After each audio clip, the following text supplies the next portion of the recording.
Meow. So, before I even start, there's some news. I see, Sons of the Force version 1.0 will release February 22nd, 2024. Sean Ashmore is joining the voice as Timmy. I think that was the kid from the first one. Our son in the first one. So, yeah, that means as of February, it's going to get the final area, too, of the game. That's neat. I'm doing fine. Yeah, I was just saying, Sons of the Force is getting version 1.0 release as of February 22nd, 2024. Sean Ashmore, I don't know who that is joining the cast, is voicing Timmy, and I'm thinking, isn't Timmy the kid from the first game that we had to save?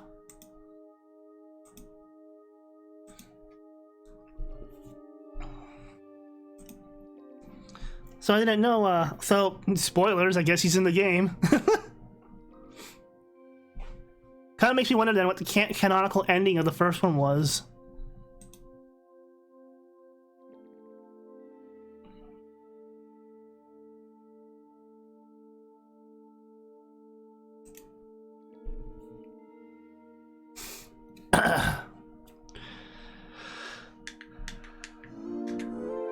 GameCube is still keeping good time ever since I changed the battery on it. I am checking something real quick on my VTuber model. Nope. Maybe.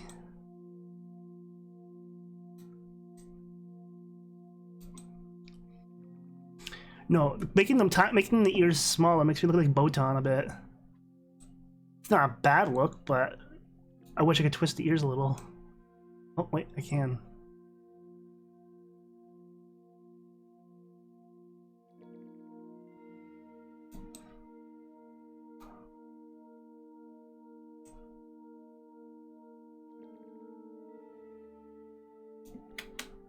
I'm just playing around with settings real quickly here.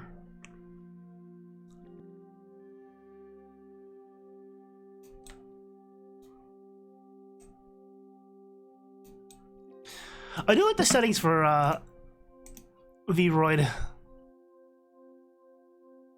It's a lot more convenient than having to go through if I only have to go through Unity to give myself eye glow in the future, that'd be fine too. I just wish the program itself, it feels like it's still 32-bit. I'm pretty sure it is.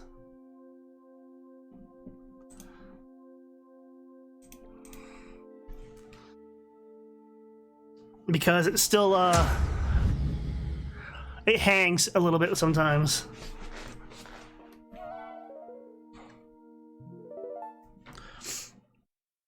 It is a shame that, disc media, no matter what we do, is going to die off in some form. I don't mean just from being, obsolete. I just mean because of degradation. And I guess the same thing can be said about cassette tapes and whatnot and mold. The only media that seems to be the most durable for some fucking reason is vinyl.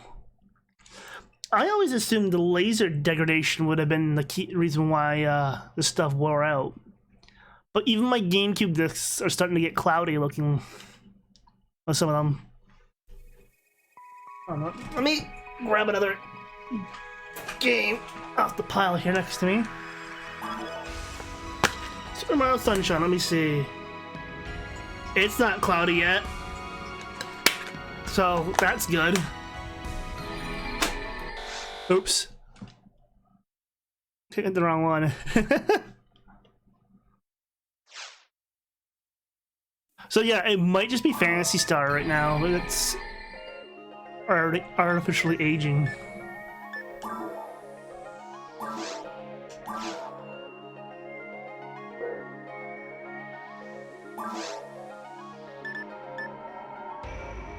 Yeah, we'll keep this now. Got a few more quests to do, and then I want to pop in the hard mode and farm Hilda Bears quickly. Oh wait, I don't know if you can, I don't know how you can farm them.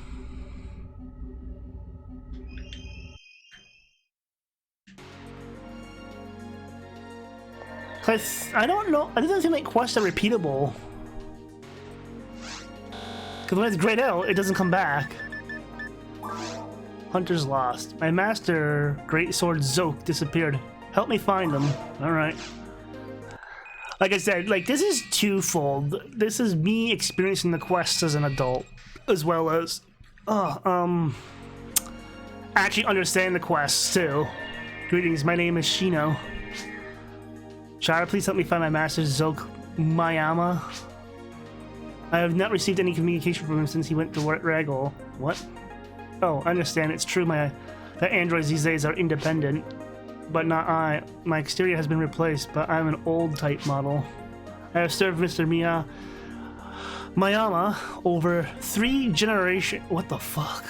Wait, I'm confused. Does that mean Miyama is also an android? 3 generations. That's a time jump. I've always been with my master, but he went to Raggle himself. He would not allow me to accompany him, so I stayed on Pioneer too. I have been waiting because Zoke ordered it. But he has not returned. He has not relayed any messages either. This is very unusual. I'm afraid Zoke is in trouble now. The signal from Zoke's swords are registered to my sensor. I can detect them if they are close proximity to me. I want to find Zoke with my sensor. Please help me. Well, honestly, we are getting more exposition to the game by doing these quests. Now, part of me wants to play online to see if there's more quests. But that involved me having to order a GameCube adapter, which I still might do, because I wouldn't mind getting the Game Boy adapter and all that too. By the end of it though, I'm probably going to refit the GameCube to have a virtual CD-ROM drive.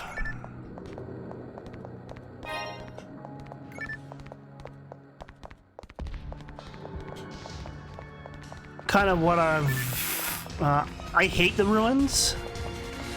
So most of the padding in this game comes from whenever I see another dude spawned in. Comes from now finding which way you have to go. Yo, Chino, you kind of gotta be like in the area to help shoot.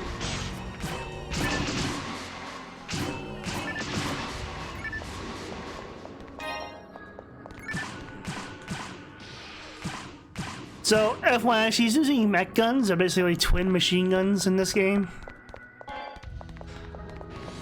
They fire in a 3-round burst.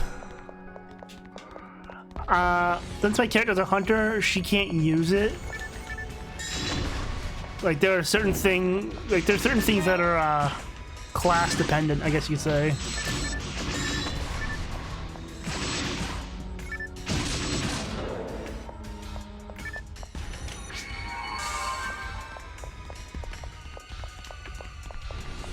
Androids in this also have the ability to see traps no matter what. They don't need trap vision, they can just detect traps flat out. Which makes Rangers pretty good support characters in this game. And then there's the Forces, which can do all the spells, but even your Hunter can do all the spells. They just have less TP, or tech points.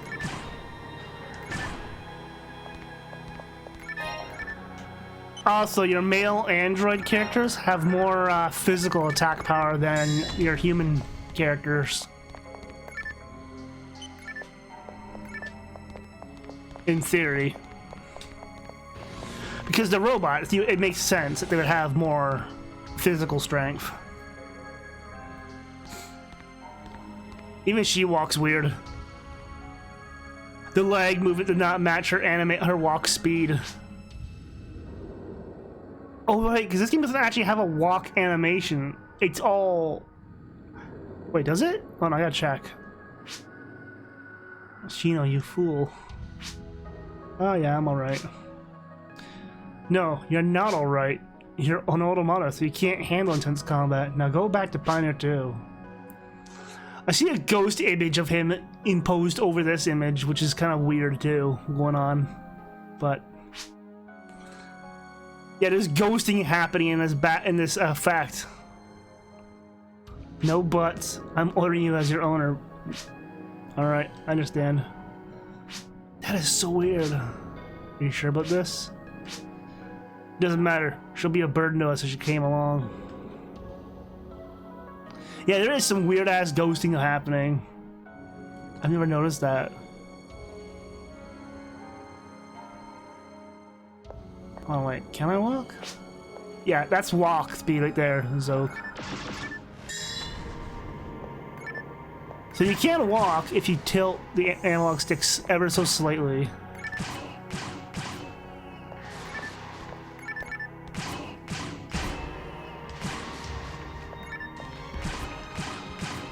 She was like running animation but walking speed.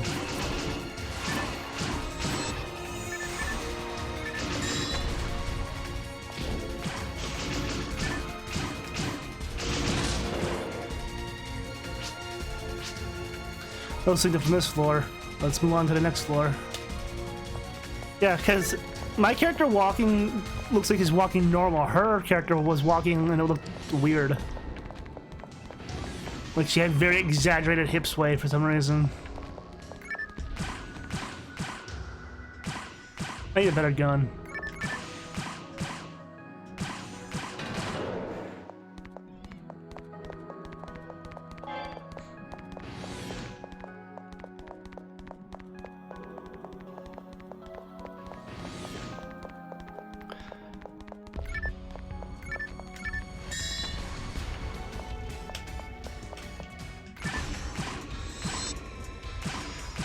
Well, good thing about having a gun now is being able to hit people in other parts of the room.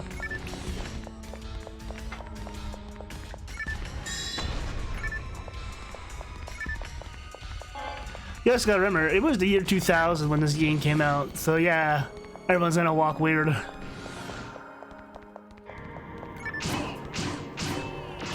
Holy shit, Paper Mario 1 wasn't even out yet on the N64 when this came out. That's how wild that... Paper Mario came out in 2001. This came out in 2000 on the Dreamcast. To put that in perspective...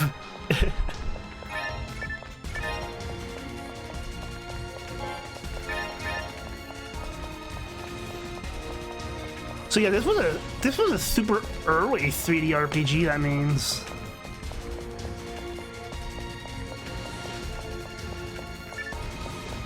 I wonder if these quests are gonna culminate with me having to fight the boss again. Dark Falls there.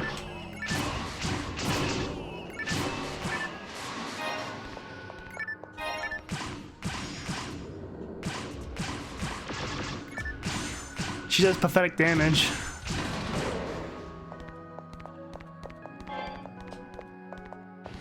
Can't use her as a meat shield. Well, that's like the thing in every RPG, though. Your party members, unless you're controlling them, if they're AI party members, they rarely do anything as good as you. They're kind of just there to help soften up the enemies, and that's it.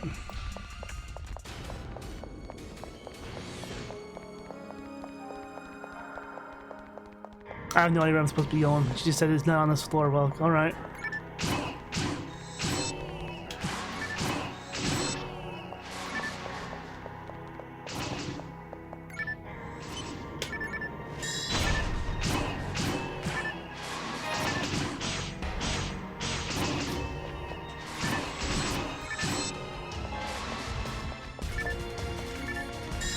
Well, it wasn't this way.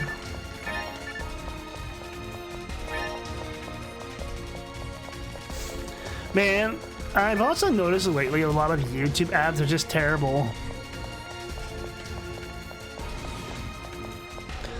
And it's not even for the blatantly terribly fake mobile games that don't exist. Sometimes I'm watching a different YouTuber and whatnot, and I get an ad for like another YouTuber. I'm like, excuse me, this feels like it should be illegal to just...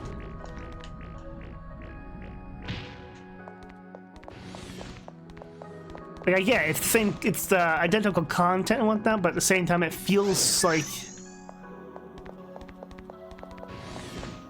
a lesser known person is just trying to get an ad out because of a better known person.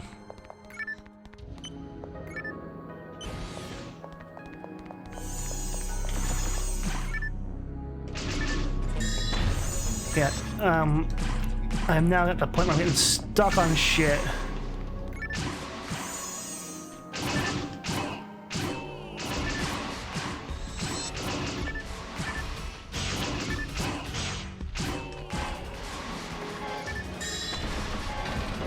I've seen a few of those, but it's mostly whenever I see the fake AI ads, it's usually about Elon Musk involved.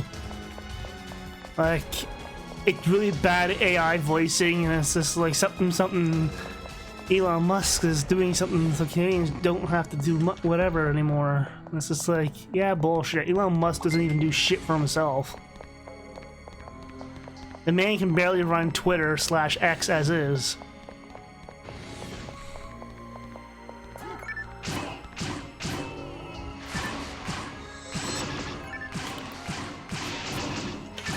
Let's fire all developers, yeah, because that's a good business strategy.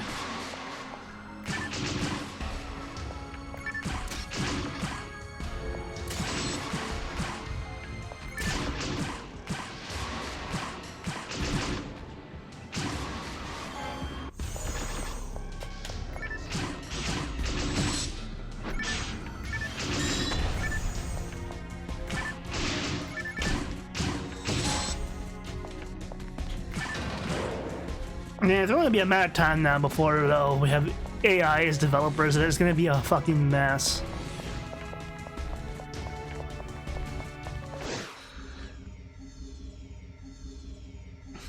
That's what I'm predicting. It's gonna be a mess because it's not gonna know what to do.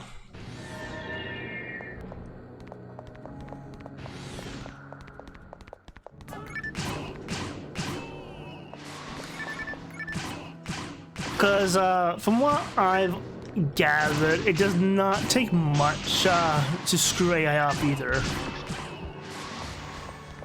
Or to make it go on a tangent that it's not supposed to go off on.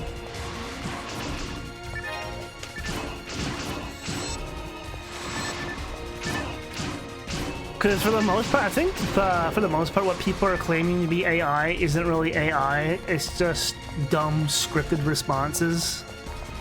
Like, yeah, there are some out there that can hold a conversation pretty well, but it's still pretty easy to trip them up.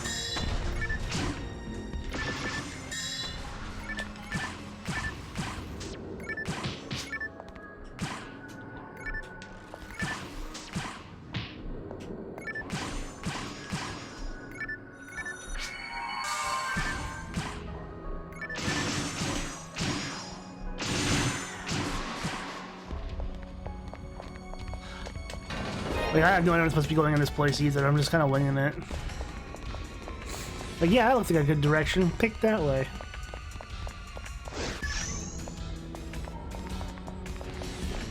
Some people are thinking that AI is going to become sentient within the 2030s. I'm like, at the rate it's going, I doubt it. Because if it did, in its best interest, it would just keep quiet. Because it would realize humans would be not happy about it. Just saying.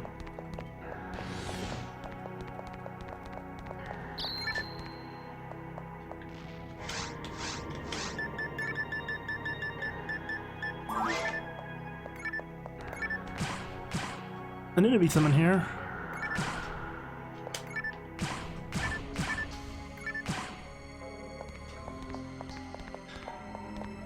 But that's just a defense for the other side, so that was kind of pointless.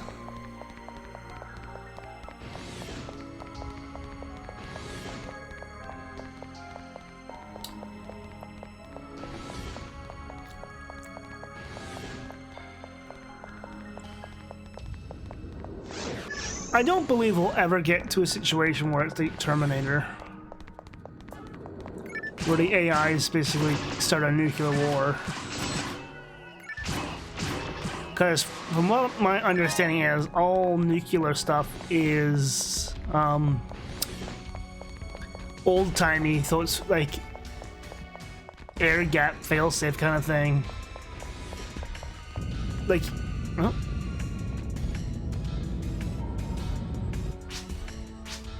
It's not an earthquake. Well, no shit. Well, you need a special code, which is probably generated either daily or monthly. You need a phone call from the president.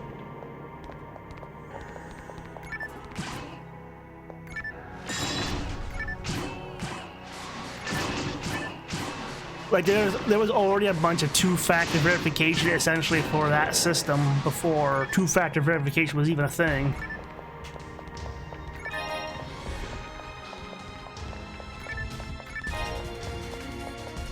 Like once you hand over the keys to a computer, like an AI computer or whatever, that's when shit can go south real fast.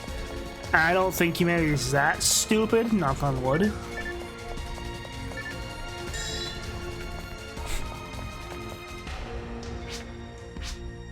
Signal detected. Near here. He must be around here somewhere, but where is he?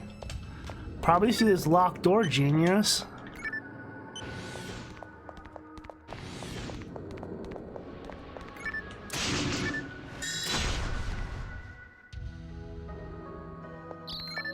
I know Russia has something like that, but I'm wondering.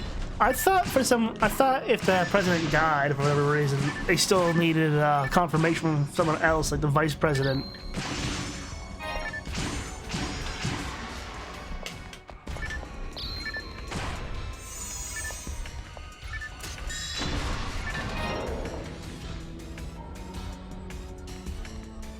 Oh, sparkle. Now that's also assuming if that Kamui confirmed this is his right sword. I cannot believe that he left it behind. Realize these marks were made with swords. There's no marks in this room, lady. I get what they're trying to do storytelling wise, but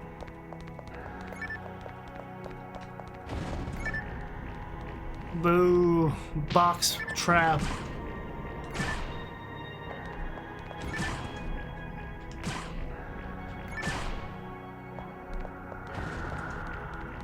Jesus fuck. I noticed him up ahead. Single detected again. This one's on this floor. This time it's him. Yeah, I can see the yellow dot, the triangle lady.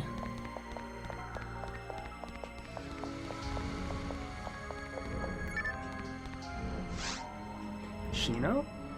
It's a shame I made a mistake. I wanted to help Zoke, but I was just too weak. Alright. You stay there and, die.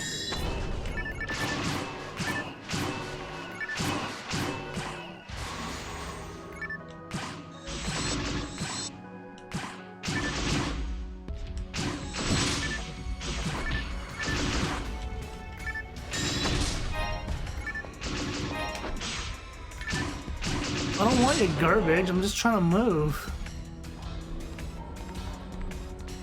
Well, this is clearly the right way I took.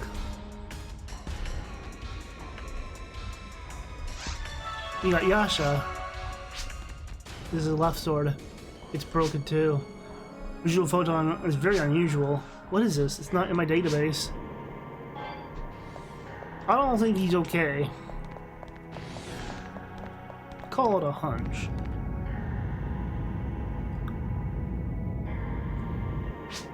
Again, I felt a tremor. I think if I have a bad premonition about this, if I were a human, you don't say. Signal detected. Zoke always brings 3 different swords. One of them must be here. Zoke. Well, it looks like a dead boy.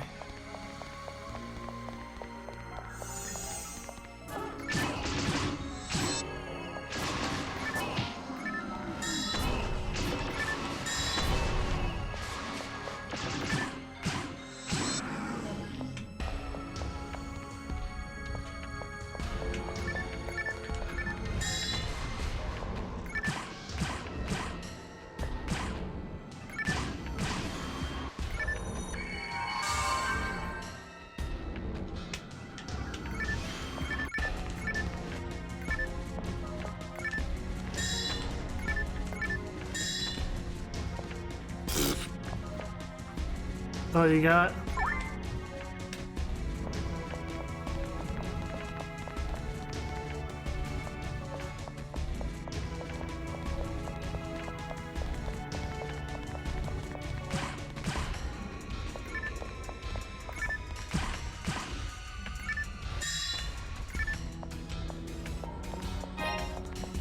Two of them got away, alright.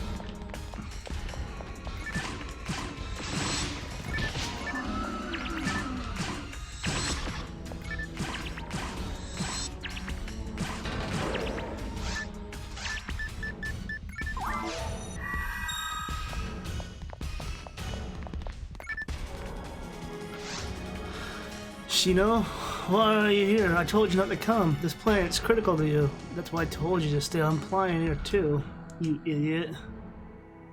Shino, I'm about to die. Give the people on Pioneer 2 my message. Leave here immediately, right now. Listen, Shino.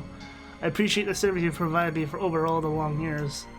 You're free now. You can choose to find a new master or live on your own life now. Please do as you wish. I want to understand how she served for 3 generations with him. And that does not make any sense. I can still understand 3 decades. Thank you very much. I will stay here.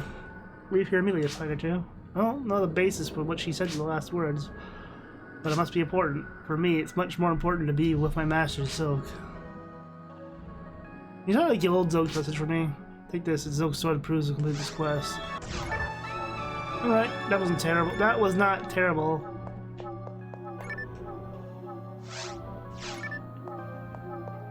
Can't I just take the body with me? But here you go. Still fresh.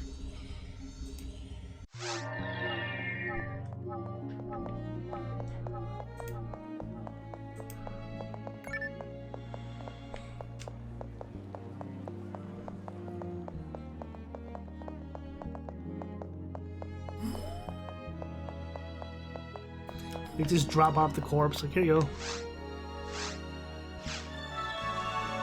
That one was pretty easy, not gonna lie.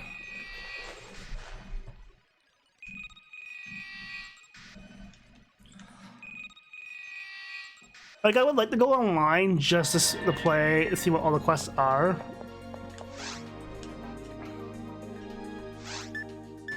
This is the last one, this is the last. Big earthquake occurred on Regal. The research team that was underground there has disappeared. Find them ASAP.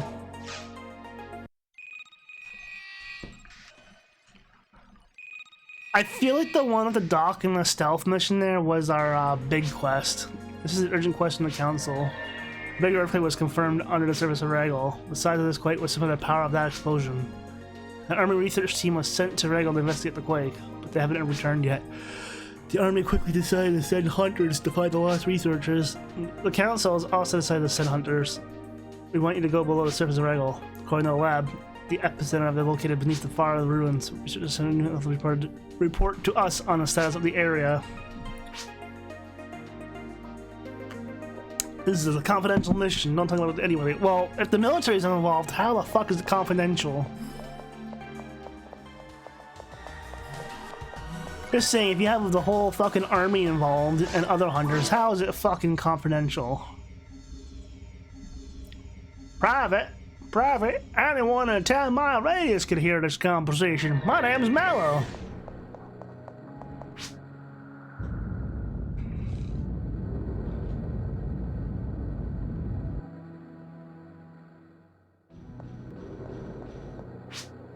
Gee, what a mess. Are you sure there are any survivors here? Our top priority is data collection.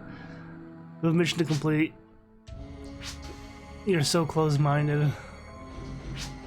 Hey, wait. I'll do as the boss said. I'll put them away.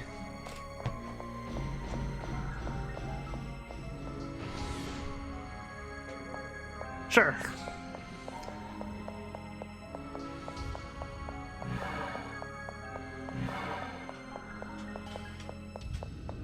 Where's the other beep boops?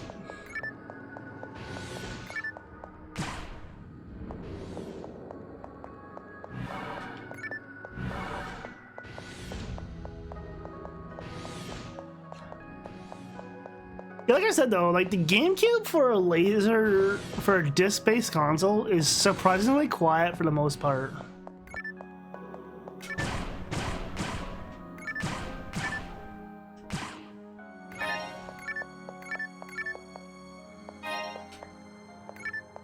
The Dreamcast and PlayStation 1 were terribly noisy laser consoles. PS3 isn't that loud. The fan can get loud, but the laser's not that loud.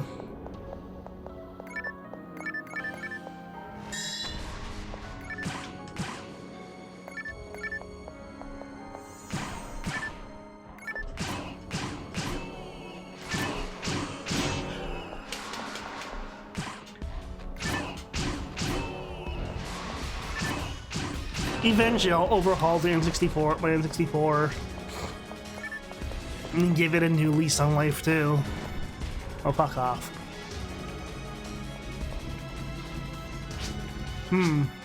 What's this?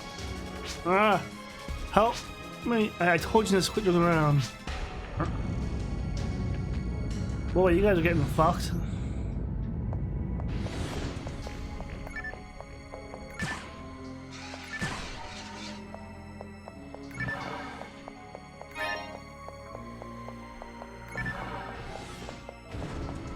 Man, there's a lot of traps in this one.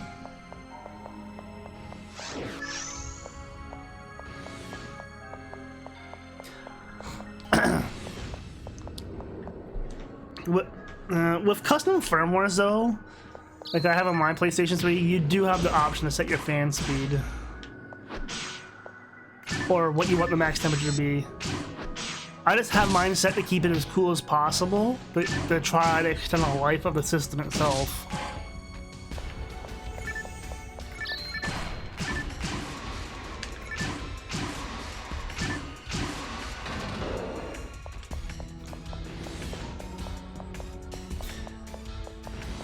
Which in my head just makes the most sense.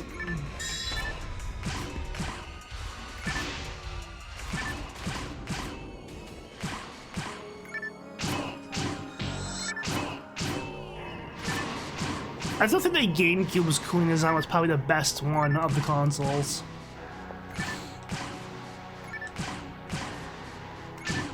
Essentially, it takes what makes like what a lot of performance air-cooled computers does, where it's in one side straight through and out the other, so there's no like areas for the air to really settle. It's just straight in and straight out. Like, it's very efficient. The Dreamcast has a very loud CPU fan, but it's also a tiny fan, trying to do a lot of cooling. There are aftermarket fans for it that are a lot quieter and get the same performance. Like, technology has changed a lot in the last fucking 23 years. Fuck off, all these traps.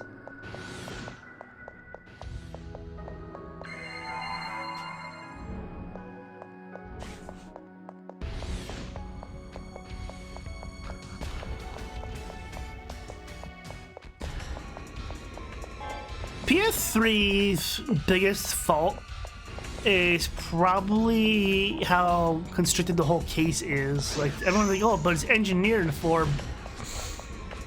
by scientists and stuff for maximum efficiency and whatnot, but is it? Like, I remember on my Xbox 360, the white one,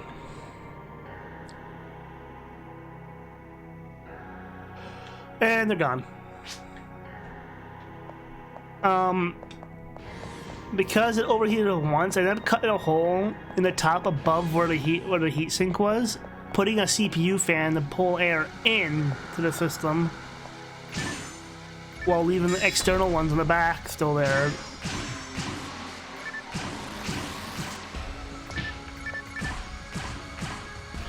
Well, I don't think the PS4 looks like it probably followed a bit of the PS3's design philosophy.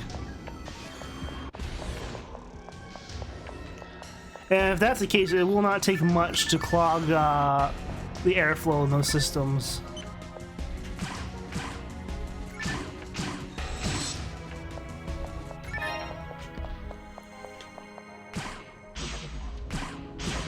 I will say the Xbox One S kind of follows the same design philosophy as the Xbox 360 S, whereas it's got two large vents on each end of the console, and then one big fan to pull everything out. Like, it seems like Xbox really learned from their mistakes on the overheating of the original 360s, and they're stuck with that design philosophy going forward. The Series X is essentially just a giant cooling tower with a fan in it.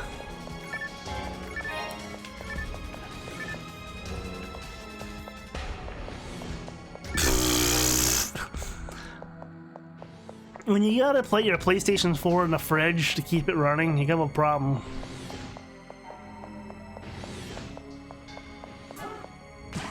But no, like seriously, Xbox seems like after the launch 360s, they learned their mistakes. I'm like, yeah, no, we're not going back to that. The PlayStation 5, I think it's overall quote-unquote edgy design there. The Kaiba coat might be a hamper for it though.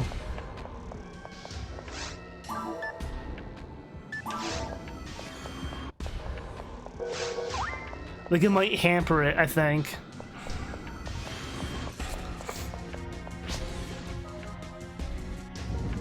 And those guys are gonna be down, aren't they? Nope, they're gonna fight me. It's so cramped in here. 100 years. Sure.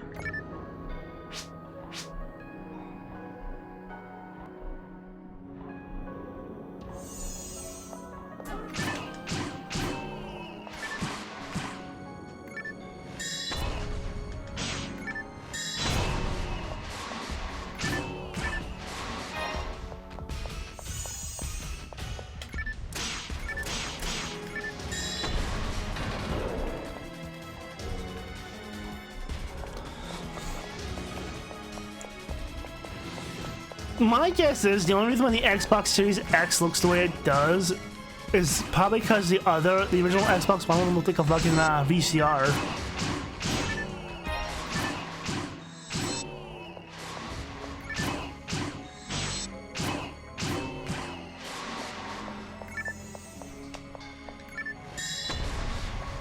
But Sony's always had to do something weird with all their consoles. I remember those fucking weird PlayStation 3 commercials that was like with the baby doll and shit.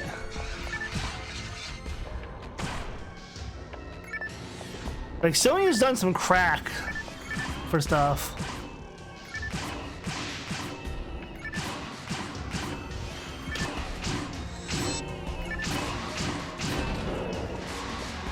I'm now reminded of this Flash cartoon that was about the heads of different companies. Square Enix CEO was the bad guy in it, but there's a jail scene and the guy's like, what are you in here for? And like, Hideo Kojima, what are you in here for? And like, Metal Gear Solid 2. And then the other guy that was in there was in there for making the PlayStation 2. I remember what? Where am I? Who are you? You came to save me? Where am I? I can't remember. We all fell down and... Yes, heard the voice. What? Oh yes, please. Take me back home. When we arrived here, there were no traces of the research team. One of us started acting strange. We all heard the voice beneath us. Are you listening to me? Come closer. Come. I evolve. I hear nothing anymore. Hey, are you really listening to me? Myself. What? Did you say something? Wood. Stop. Don't come near me. Sure.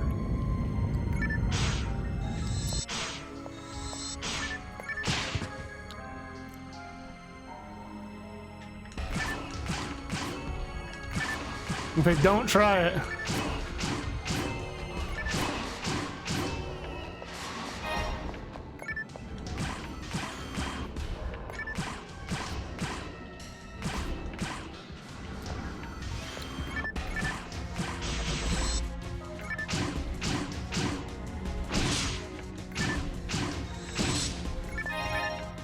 Horse?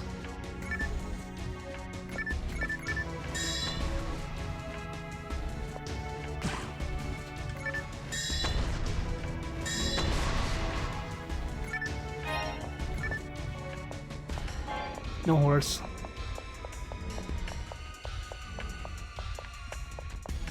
Alright, you can just... Whoa! Horse. Oh.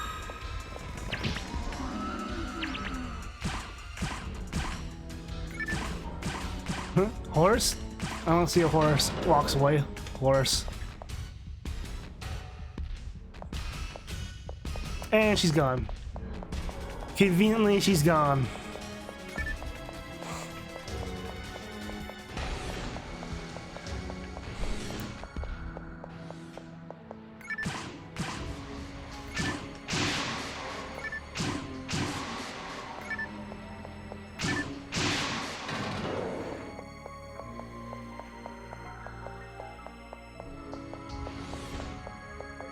I'm just gonna follow the smoke clouds. That seems to be the right way to go.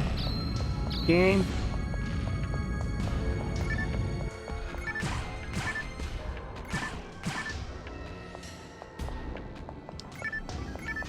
Ooh, I don't have that.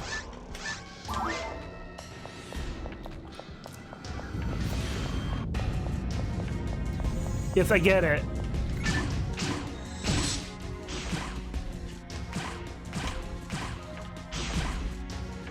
Stop blocking, you asshole.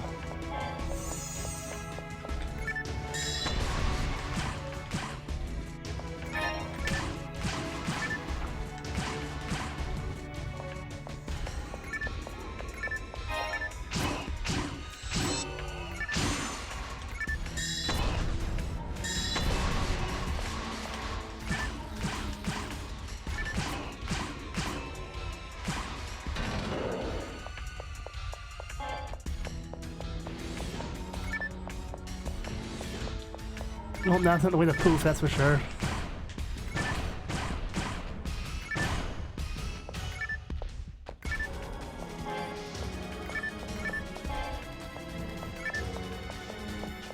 Lots of items, nothing useful though.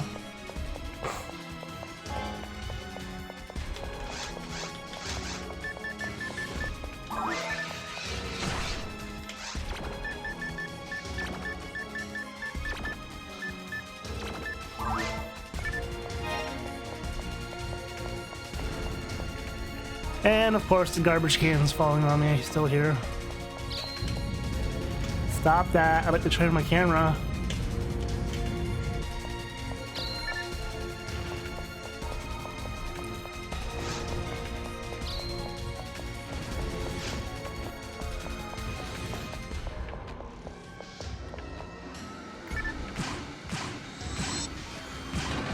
Fuck out of my way, horse. Or centaur, essentially. She's a horse. Shoots it. Maybe I do have to fight Dark Falls.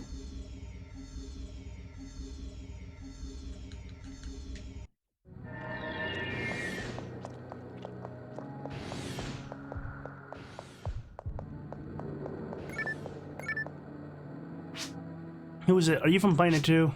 I'm Ash, a hunter. I'm here because the army was asking for help.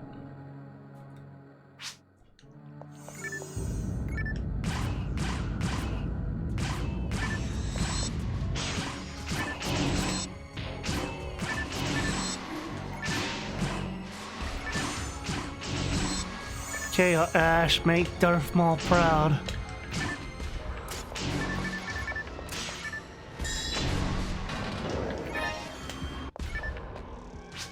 You. Hey, you remember me? It's me, Ash! You saved me that time.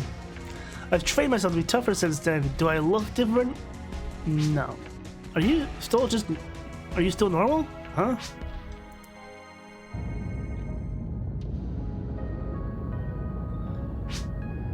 Here is, hey, why are you here? A research team? Oh, they're all killed. I found evidence of it. I saw a strange machine near the monument. It's what caused the quake. If you're going to go there, let me go with you. I want to become strong like you. You're my role model now, Ash. I need you to go back to Pioneer 2 because I know you're gonna fucking die, probably. I want to prove to you that I'm better now. Let's go. Ash, you're level 28. This is a level 40 area.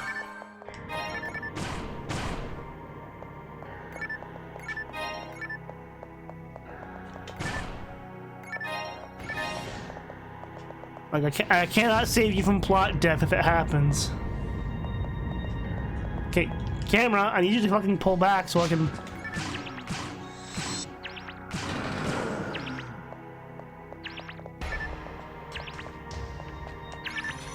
And he's still gonna get fucked.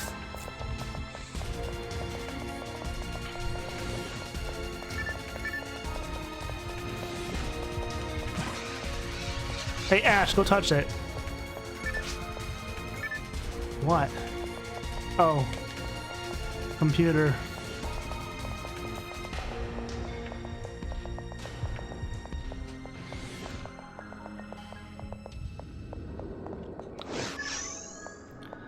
This is not the teleporter to the computer.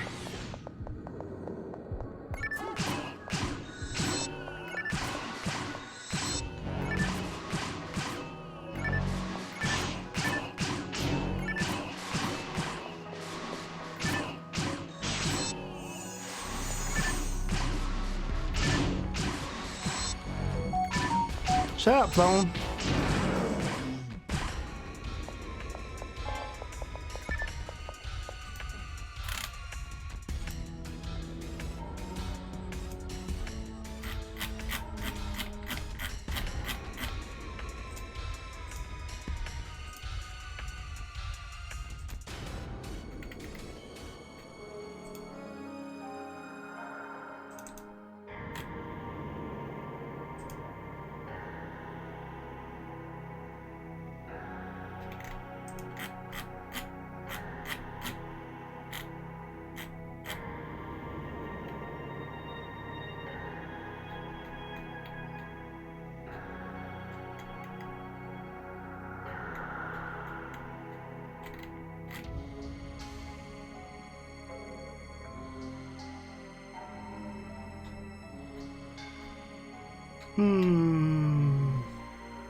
Take care of that.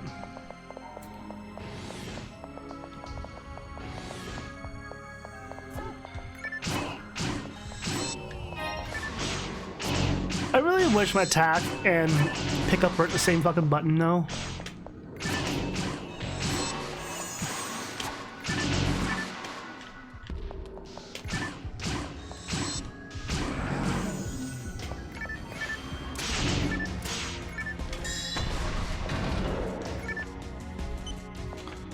I thought I saw something flashing out of the corner of my eye.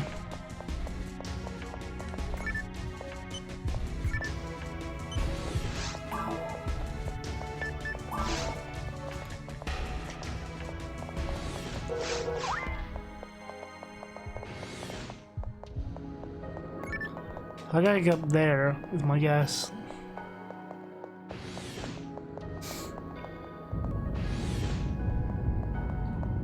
Okay, you can calm down though, game. Like, fuck.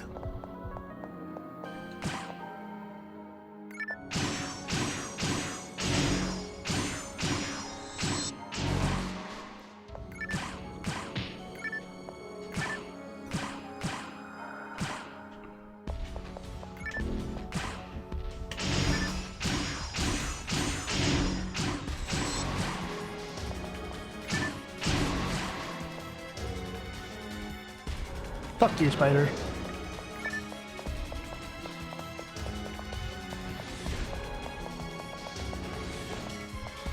Okay, so I have to find another laser fence.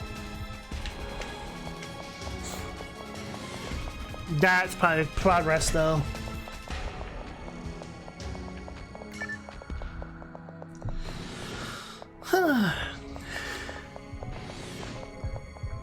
When I see it like that, I'm thinking, Peter!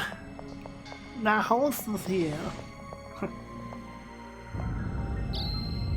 Yes, game, I get it. Fucking fuck off.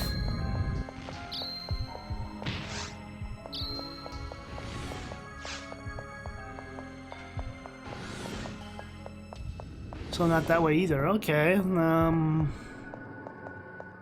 This one?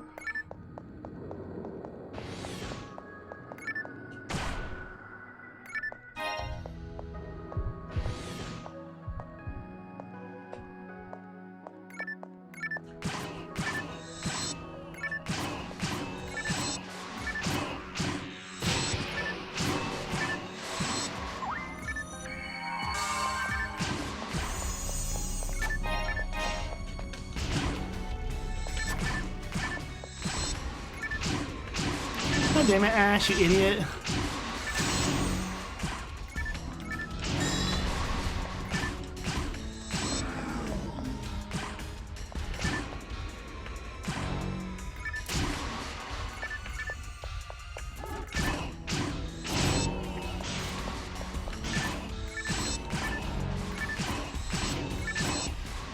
Man. I can't even tell you how many fucking Flash cartoons I watched back in the day. Quite a bit. And they were probably all very shittily animated, like shittily drawn. Like no one back in the day could really draw for Flash.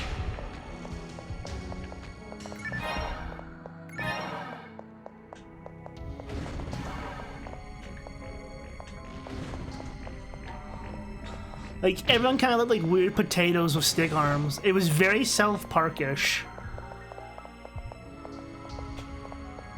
I never watched South Park. I only know of it.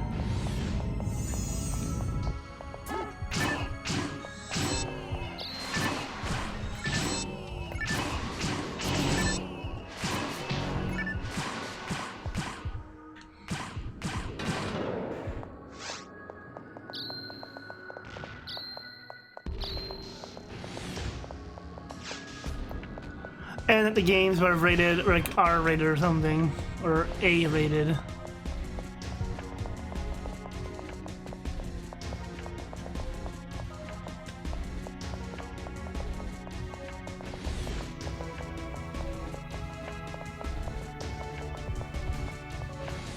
Man, what does that mean there's never gonna be another Sonic Shorts?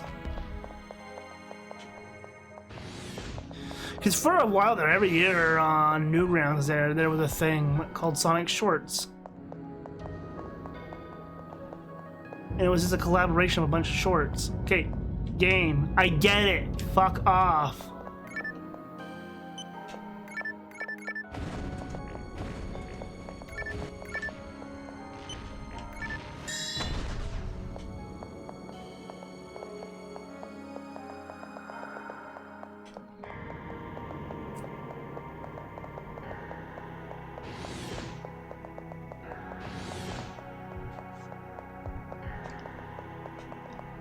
We go all the way back now.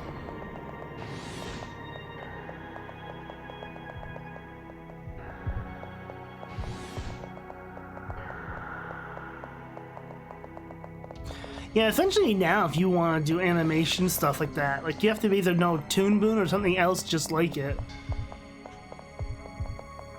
Like, it's not as easy now, or Adobe Illustrator or something like that. Like, it's not as easy just to pick up something, make some shapes, and make something out of it. Like, back in the day, Flash, almost anyone could do it.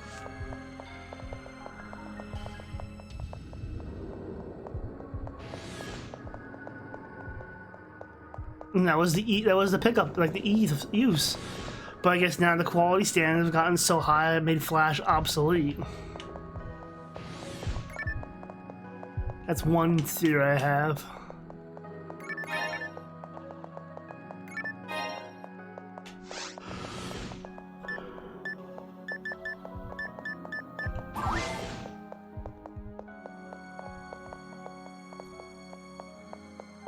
Go over here, go down this one.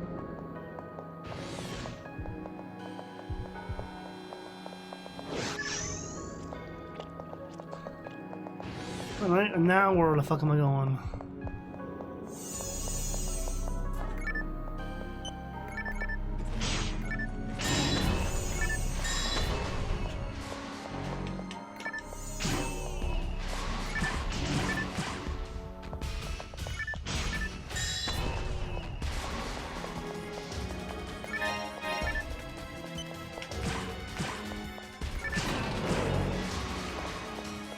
dark rooms are only a threat until you find a light switch. And then you're just like, yeah, we get it. Fire bad. We know.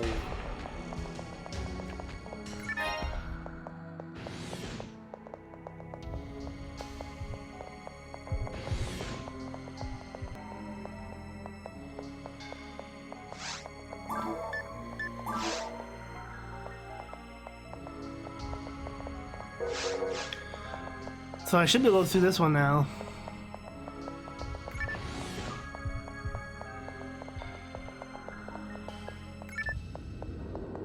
Flame barrier.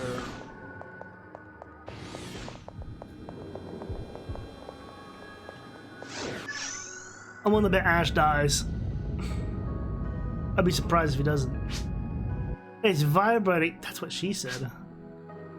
Is it reacting to this monument? I think these monsters are strange. The more that I kill, the stronger the next monsters become. Yeah, it's because they level up. It seems like something is controlling them. They just come at us and like they're soldiers ordered to do so. Yes, these underneath monsters are preparing to protect something. Did this machine find something significant? I don't know. Let me look and find out, you dick. It's not working. Let's examine the monument. And then touch something that's sealed in this ruin. Earthquake, panicked guys, monsters. Anyways, let's copy the data and turn it off. Not monument data. Machine stopped. It's not working. Alright. Is that it then?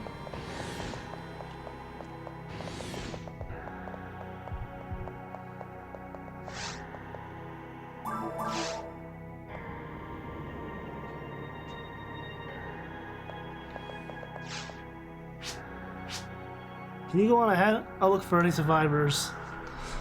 And then he died.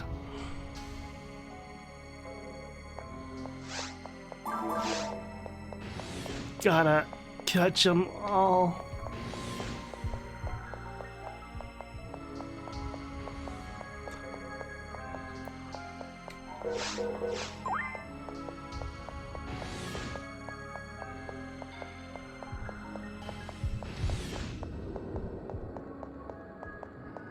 I'm going on a hunch that this is the way I have to go.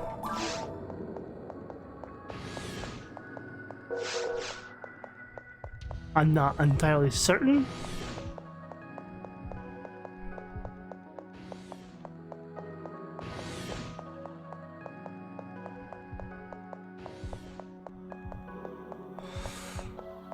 I'm trying to think, 2000, what was even out at this time?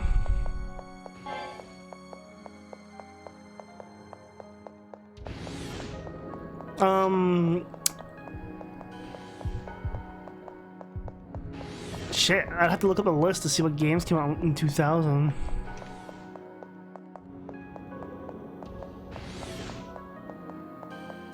Is this pathway open or is it still blocked? Still locked.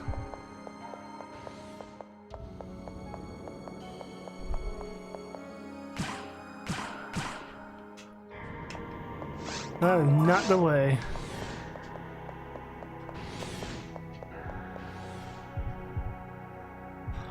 Okay, so... Shit, I was trying to dual stick control it.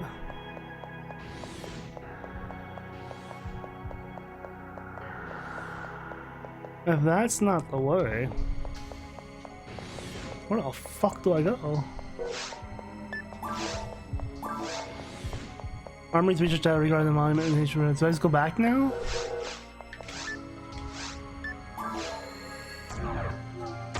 Well, I'm gonna find out, go to the quest counter. She says, blah blah blah. Do you want to cancel? They're like, nope. Nom, cold.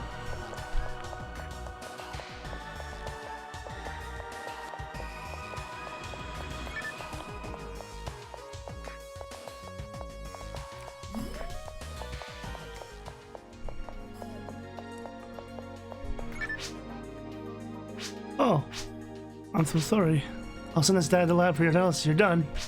All right. That doesn't tell me much. That didn't tell me much of anything.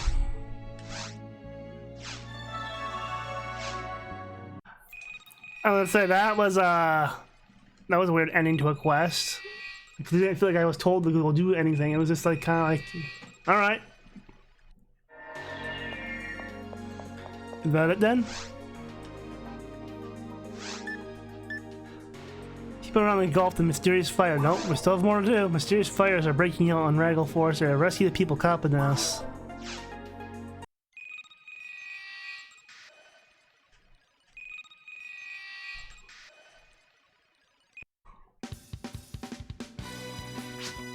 Glad to see you. I'm Chris Patton of the Government Public Peace Department. Okay. What I have to tell you is an urgent quest. Listen carefully. Well, Chris, you're looking very, female today. Huge disasters are occurring in the Raggle Forest right now. But we have not yet handled the cause. Hurry to the forest area and rescue the people and extinguish the fire. The names of 9-10 victims have been confirmed now. Lyrics?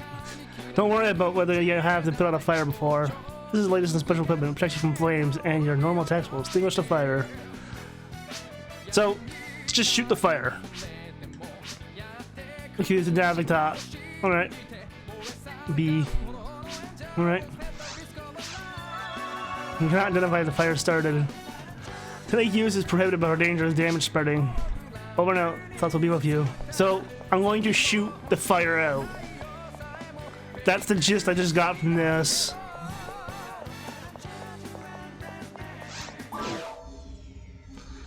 Have you ever shot a fire out before? Cause I haven't.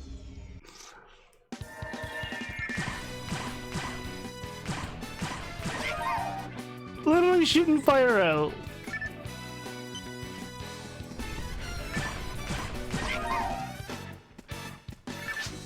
Ugh. So people couldn't escape, they're still. Sorry, save the others.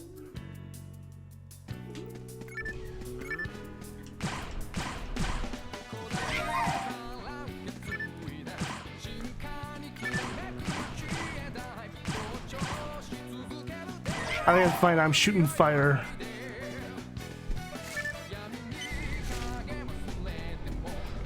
Also, the scenery changed.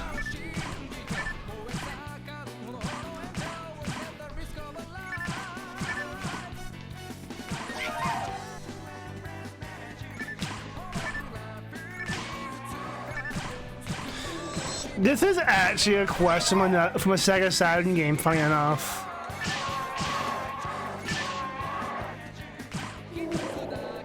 From Sega.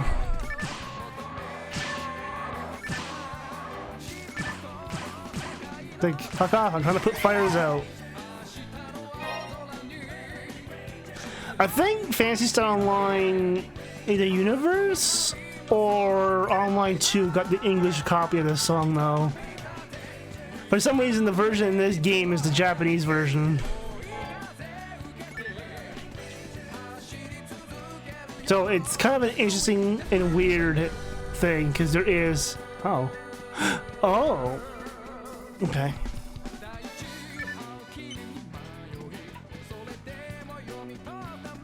Touch the beat boop. Move the beat boop. Does that raise the bridge? Yes, it did.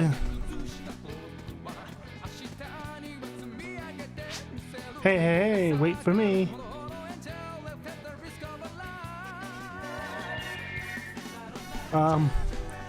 Hi? Thanks, how are you doing? Now get me out of this dangerous area fast. Wah! Wah! Was he inside the fucking machine? Sure.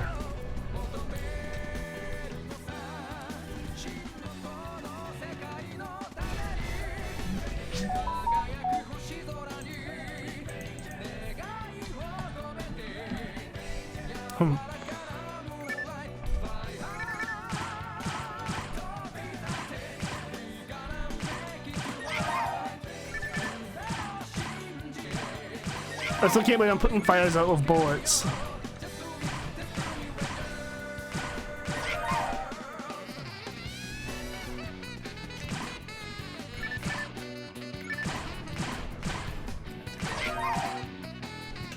I can't say too many games I've put fires out with shooting, so.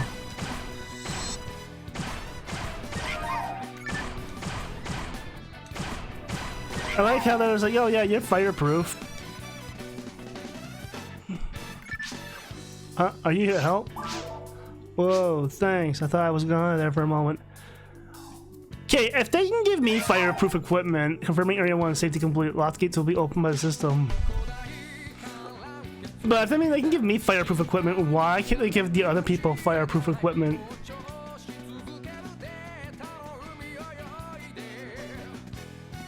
Just saying.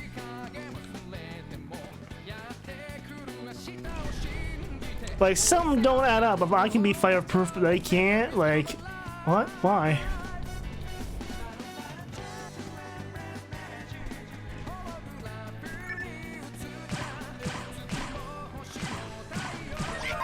So take 6 shots to put out fire. Or more.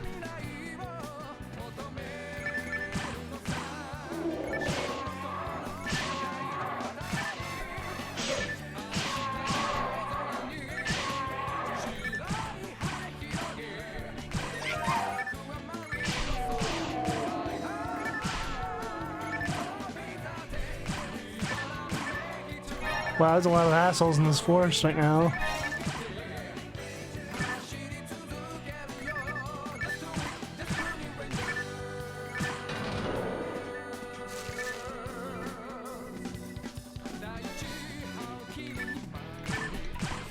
Huh, the area changes slightly more red when there's fire.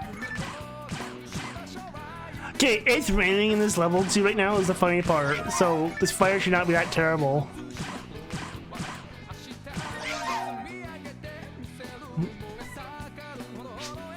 I thought someone must be coming. I owe you my life, but I never thought they'd have that kind of power. I hope Anna's okay. Sorry, but can I ask you a favor? I got separated from my woman. Please save her too. Well, it's kind of like the mission I'm here for, so, But yeah, it's literally fucking raining.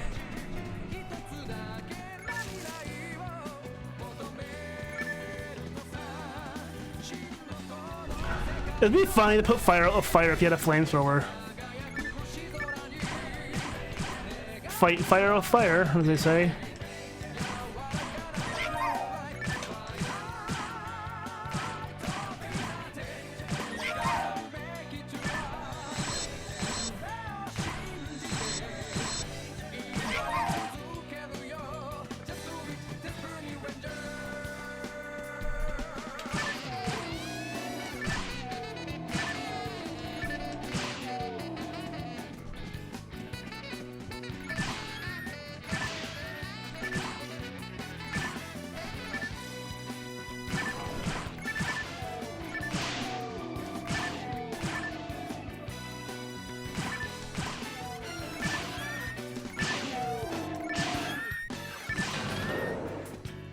Get murderized.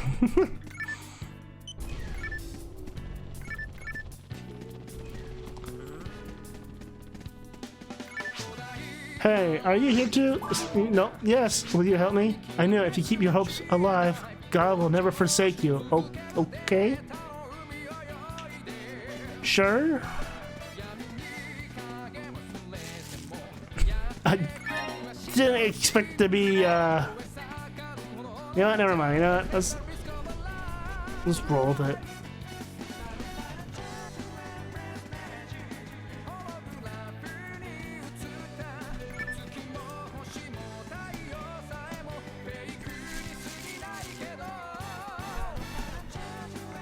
So what do now? Question mark.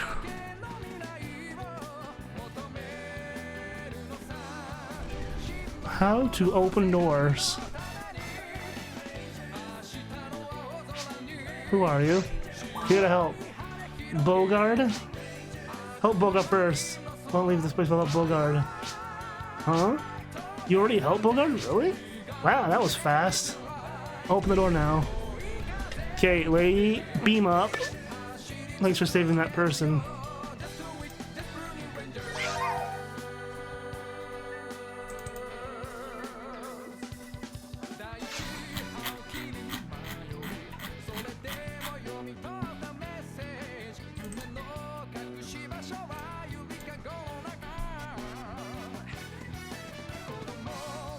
That area's still locked, so I have to go the other way.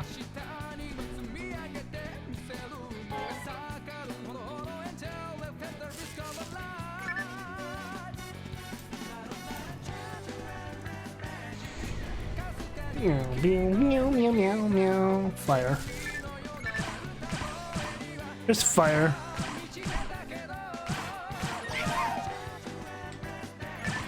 This is where I wish I had a fucking rapid hitting weapon.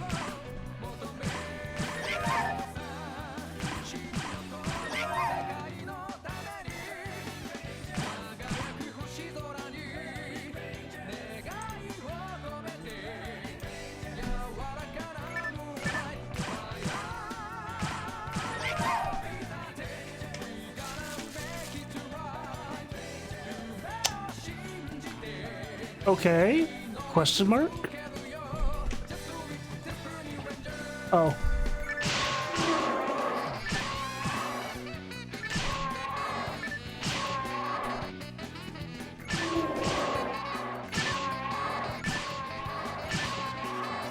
Do you guys mind?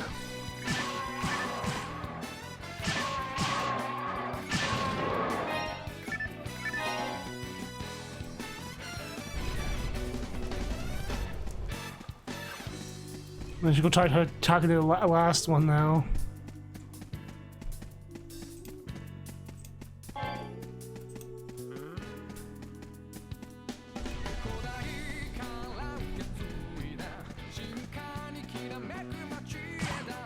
Oh.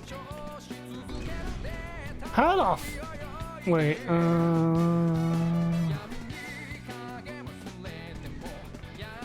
I really don't know how I'm doing this quest. Looking for a lever now to open the laser fence. I didn't see one anywhere though.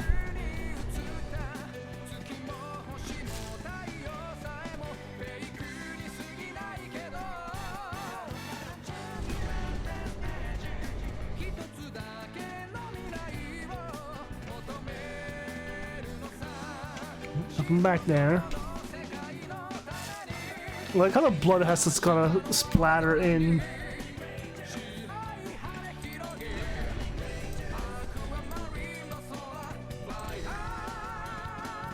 I'm already. Oh wait, I didn't check out the room where Anna was.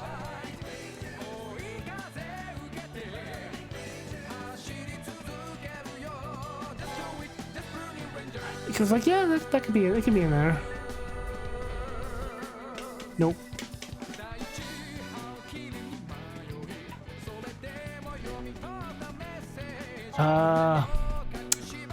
I used to know how to do these missions.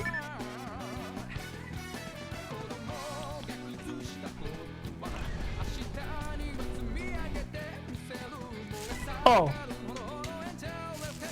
I just had to kill people.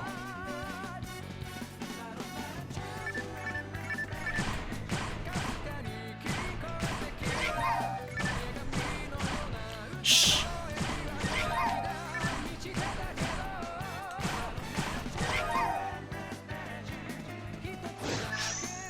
That's hot.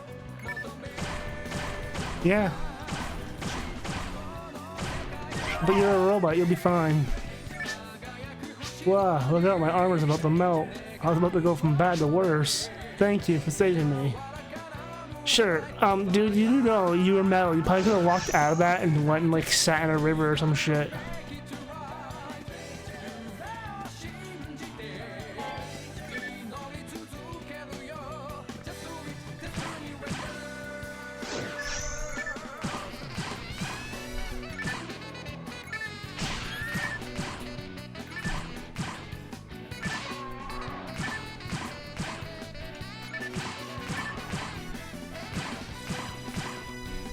Whoa, damn it.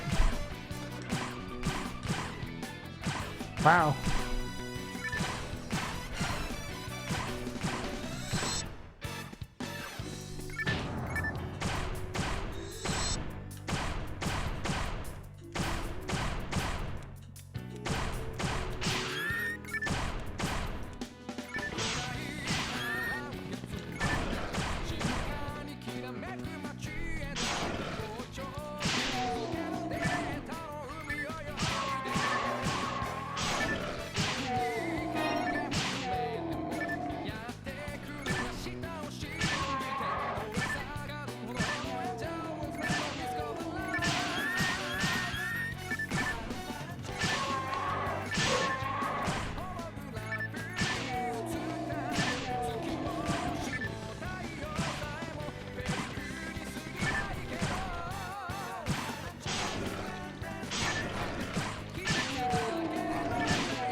Well, this is a quest, so I don't think this is any story really quest, so I'm not sure what's going on. This game had the least amount of story of all the games, though. Oh my god, please stop fucking spawning.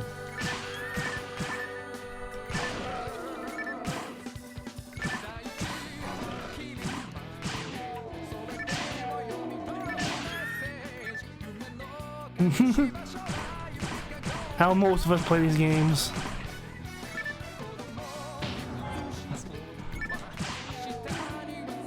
Oh my god, just fucking stop spawning. Good for EXP though.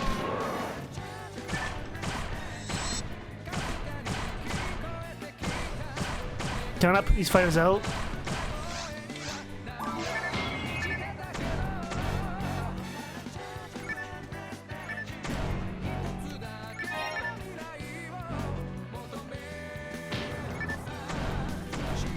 Oh, we're gonna put these ones out.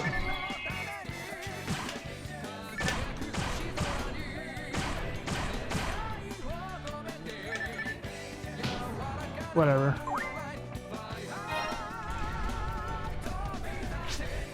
Somebody.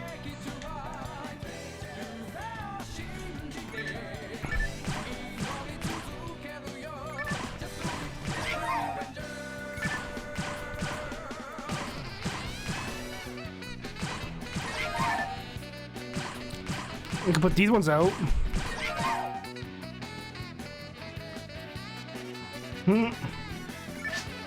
Thank you so much. I had given up all hope. I can't believe it. You know, you guys can just like teleport out. Just saying.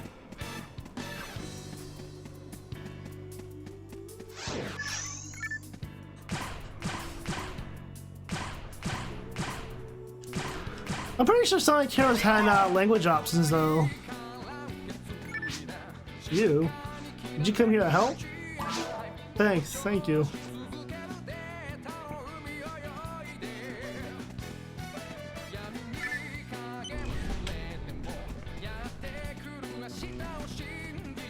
I think that's it now.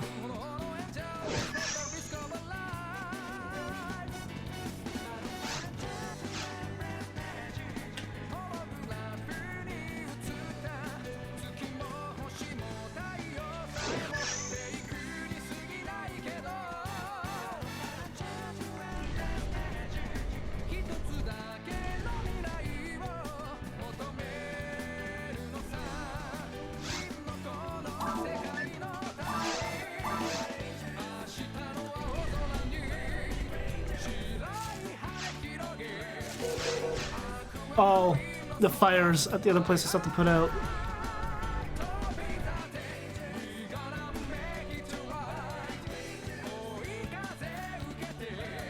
So I do have to put those fires out.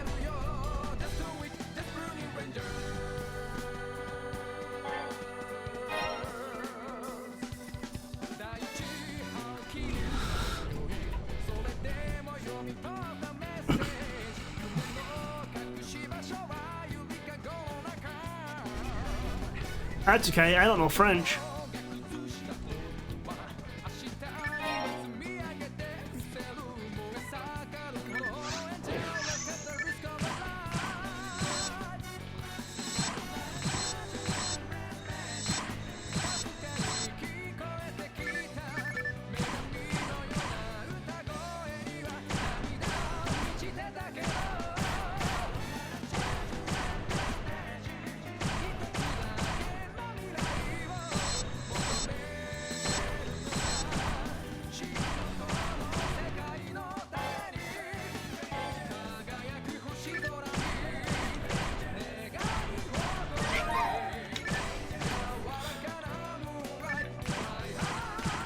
Okay. Date to complete. Emergency use released.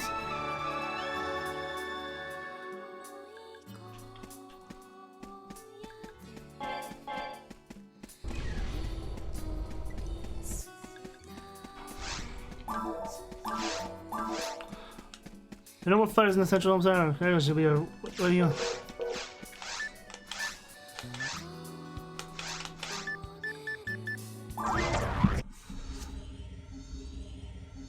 Well, that wasn't that bad. Well, that was annoying more than anything.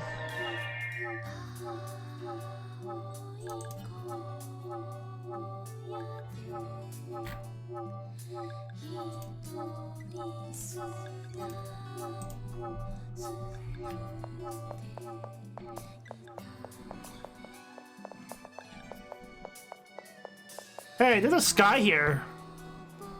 You don't normally see a sky on Pioneer 2. I think that's a bug, though.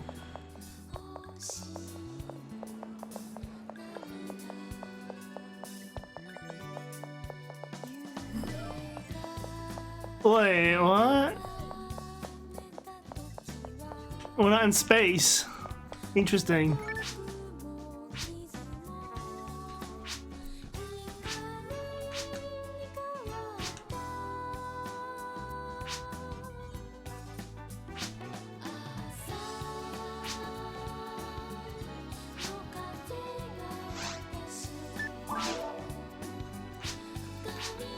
I think this quest you can keep repeating for different difficulties as it goes up to get more rewards.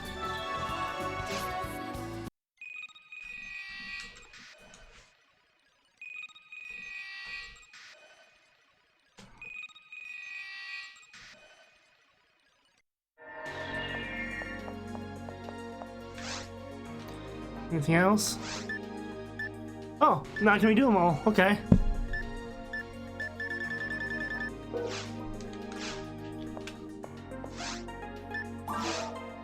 Well, that's that, so I can start hard mode real quick.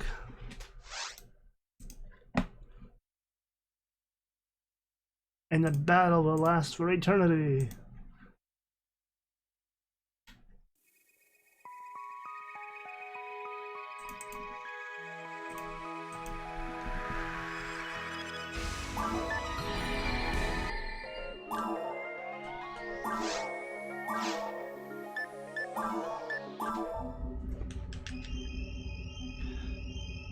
I bet you have to go through the whole spiel again of everything.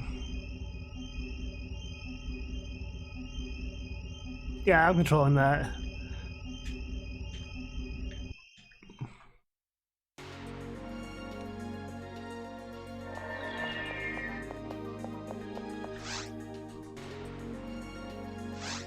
Yep.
Well, that's like, I'm pretty sure a lot of Japanese people can't pronounce certain letters either properly.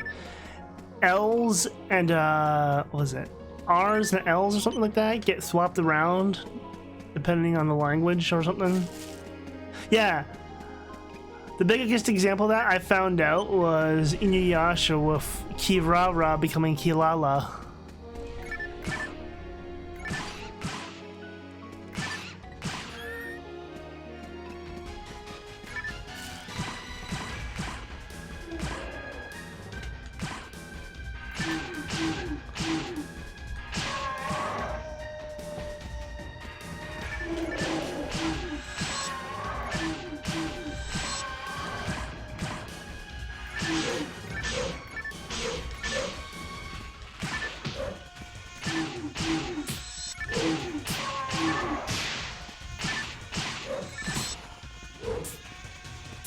I'm getting stuck.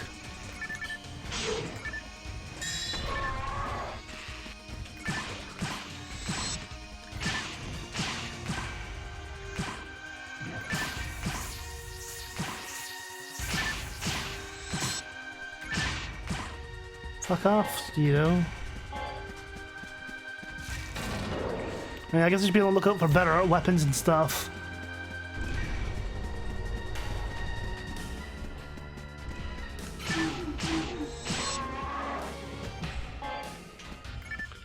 Because now all the stuff you find in the forest here is the same stuff you find in the ruins in normal mode. Loot-wise, if not better.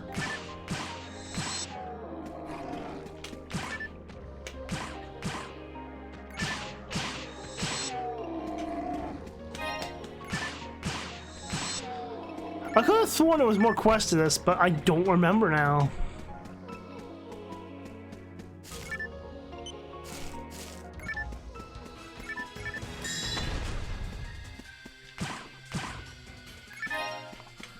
Because there was one quest where you could find Chow from Sonic Adventure.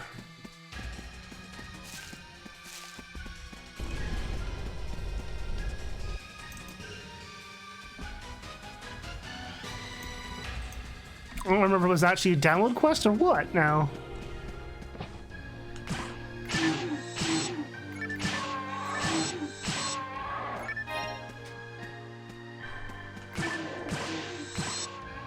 Maybe episode 2 quests are on out of the 2 though. I'm thinking of.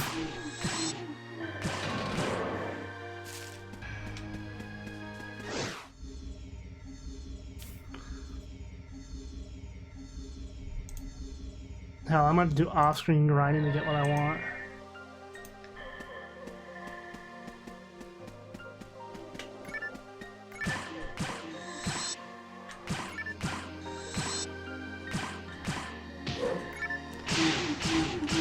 What? Like, did you put the keyboard in the USB port or something?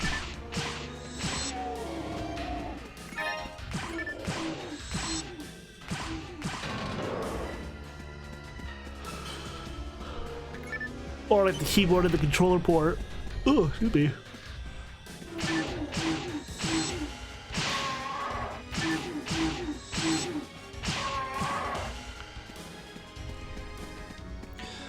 So that would mean to get the weapon I want, I would have to either do all the quests off screen and farm the one quest for it.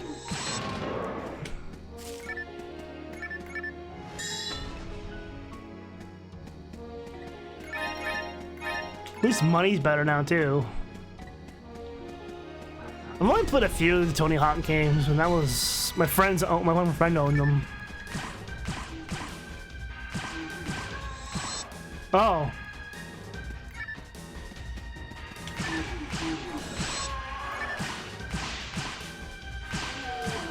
This game has a character limit.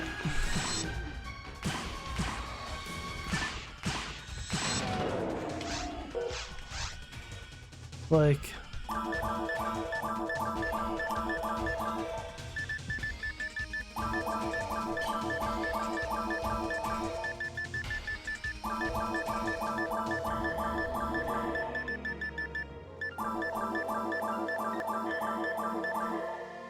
So yeah, that's the character limit, essentially.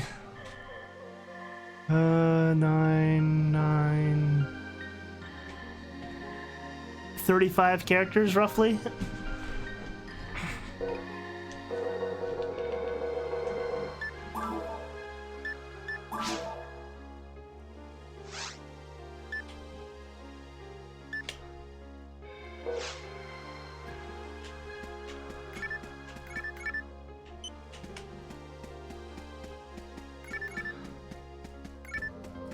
I'm Mallow, and I'm a froggy, but I can't jump. Kind of embarrassing, huh?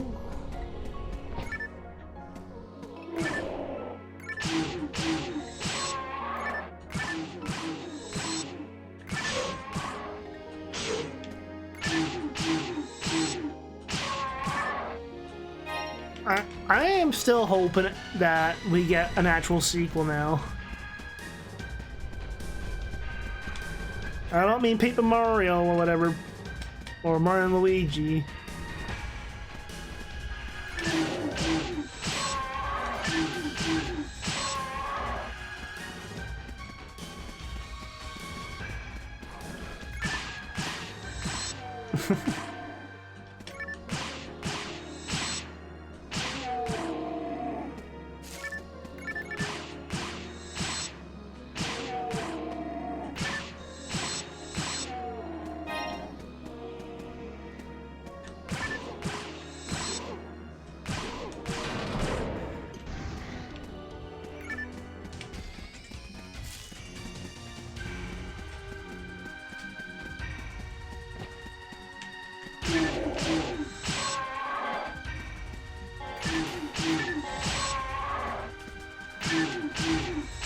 They can't pick this shit up because I'm already full of crap.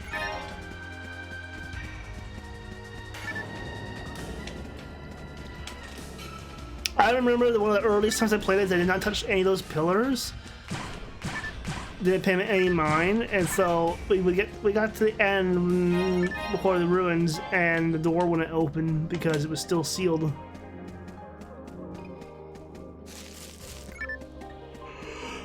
I should be strong enough to kick the dragon's balls.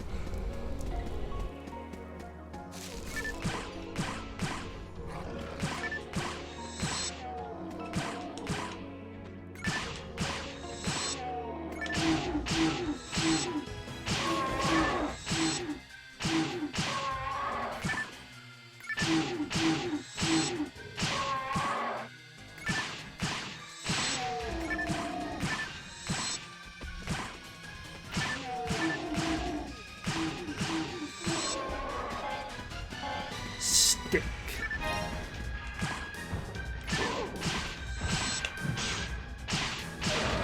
Monkey.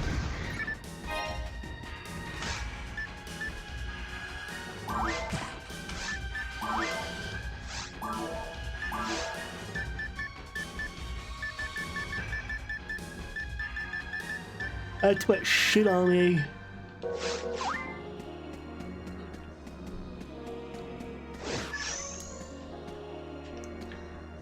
The flying ball sack.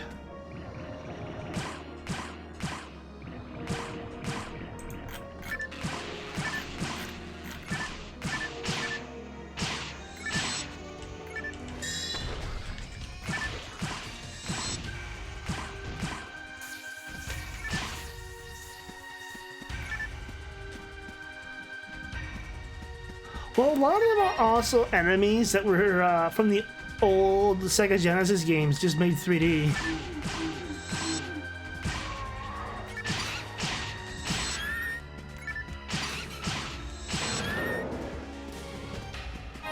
I didn't know that till after the fact, because I played. This was the first Phantasy Star game I played. I didn't play any of the old school ones until like more recent years. And that was through Steam and whatnot.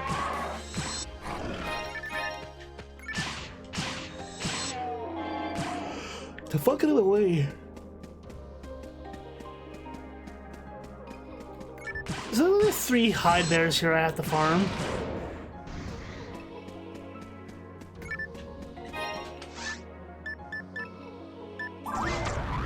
Go back to the shop, sell everything first. This was our usual thing, our tactic too, when I used to play with friends. We would loot up, either go back as we needed it, or if we didn't, we would still go back before the boss, unload, because the boss had the most drops.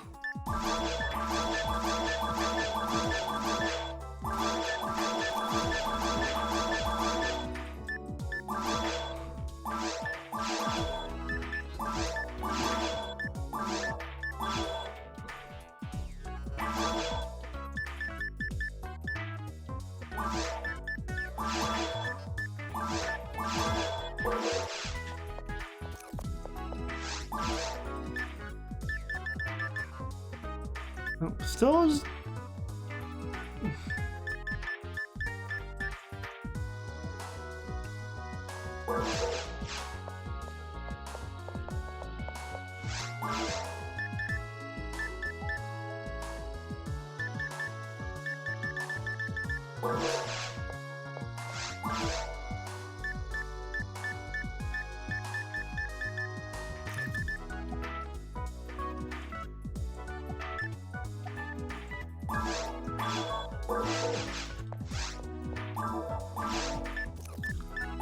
have any armor slots, damn it.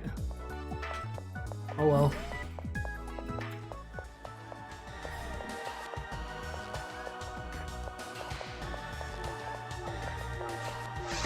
I had to double check shit.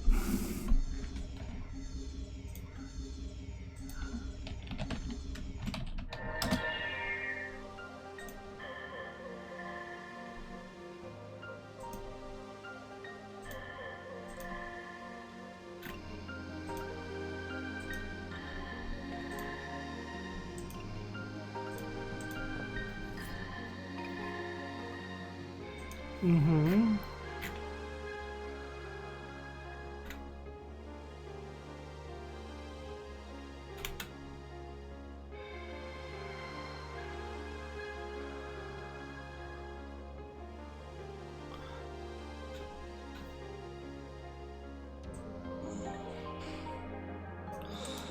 Yeah, Hard Forest, Hildebear, 1 out of 46.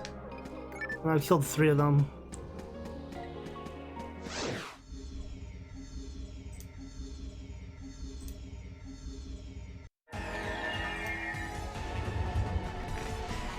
I want your balls, dragon, so I can make a wish. I think that's how it works. That's how the anime works, right?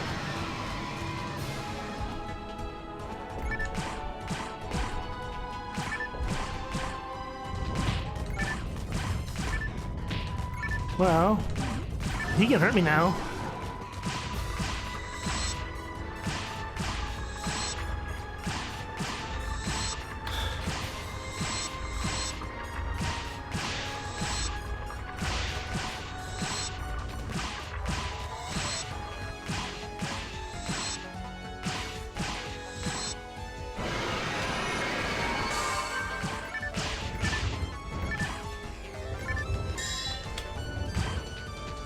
Ooh, let's shoot the dragon for 22 damage.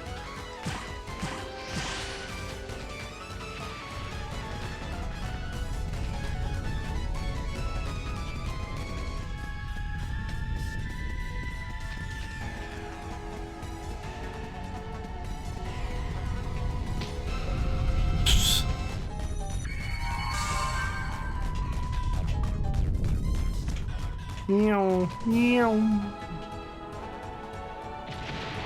Dragon.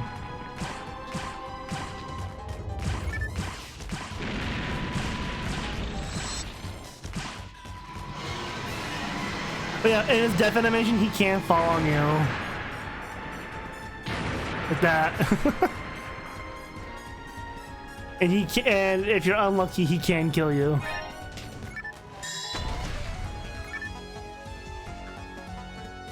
Depending on the difficulty level, if he lands on you, he can just flat out murder you with his fat ass. Dragon just falls on you, he's a thick boy.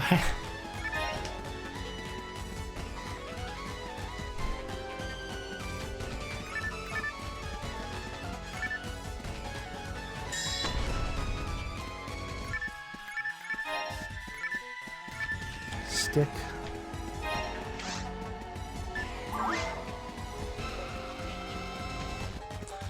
Yeah, I should still be strong enough to beat hard mode pretty easily.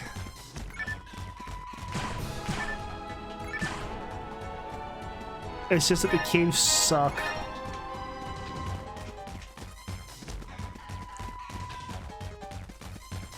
I remember this game for some. I don't know why I remember the game having further draw distance. I think in the PC version.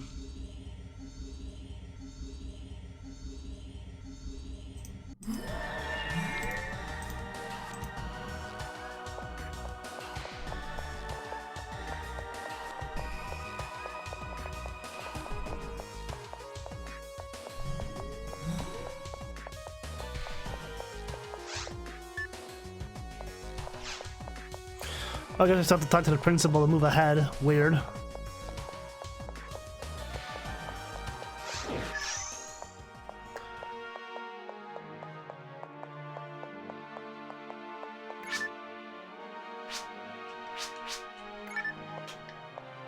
Literally nothing came of that other storyline. It felt like. Because there was nothing urging you to come back and talk to Buddy there. tell him, like, oh yeah, by the way, your daughter transformed the Dark Falls, I had to kill her, blah blah blah.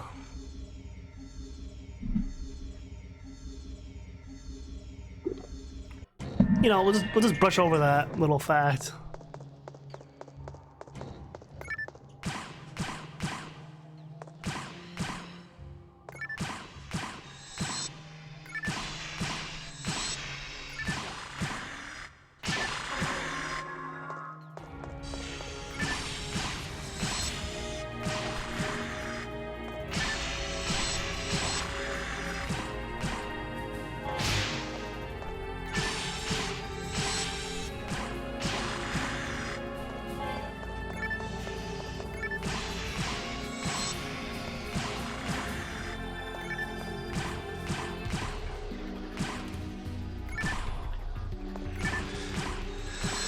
And no matter what, I have to go through the hard mode anyways to fight Dark Falls' true form. So, suckage.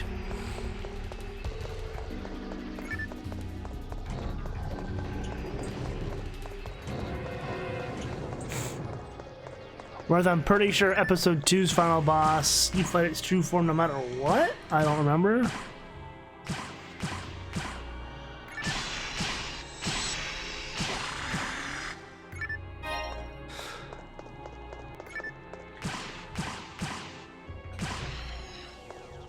I'd like a stronger gun though.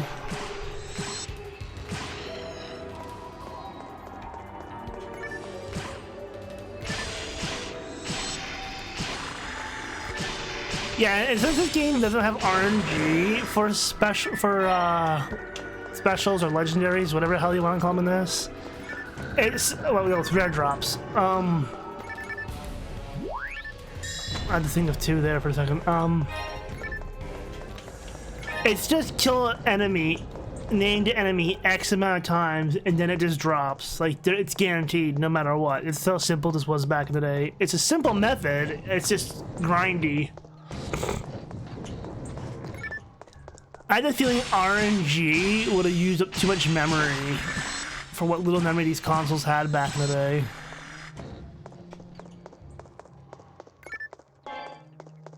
Although RNG, in reality, oops, wrong way.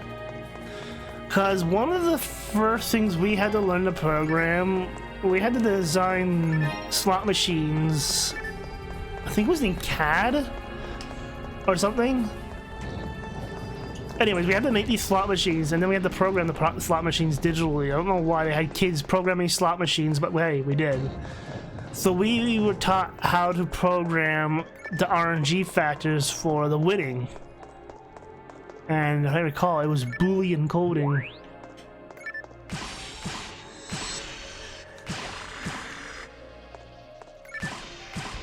And so the RNG was basically just a random string of numbers, and essentially you put an odd number in for your randomizer, and it makes it more harder. Like, it was very stupid, simple programming.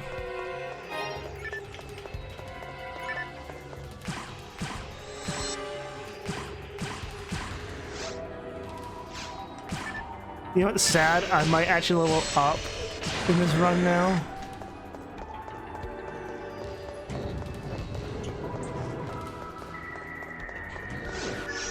Because now instead of like, doing the lore, we're just trying to power through it. Because we did the lore in the first one.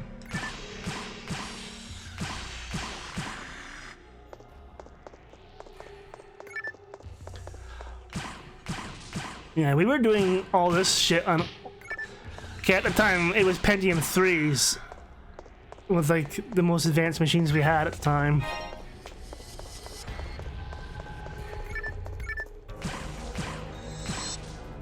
I remember the one machine we had a plotter in the class, which was essentially just a giant printer that didn't use ink ribbons, it used like pens, and it would draw out like blueprint plans,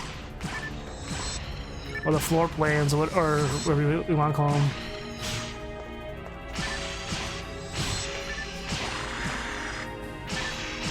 Yeah, a lot of the shit I learned in school was antiquated. a lot of shit I learned on, I should say, was antiquated. Like my elementary school computers were IBM PS2 systems, or using the OS2, not DOS, OS2, which was the alternative to DOS. Is this better?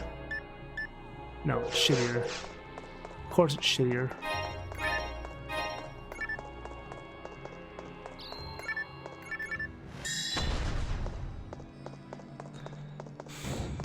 No, but the neat thing about that setup was the fact that they were all joined together by this one scuzzy tower at the end of the long table.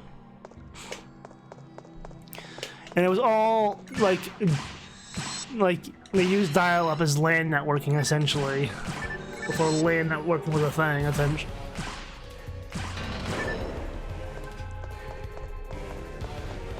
Or it was a very early form of Ethernet, possibly, but I'm pretty sure it was phone line.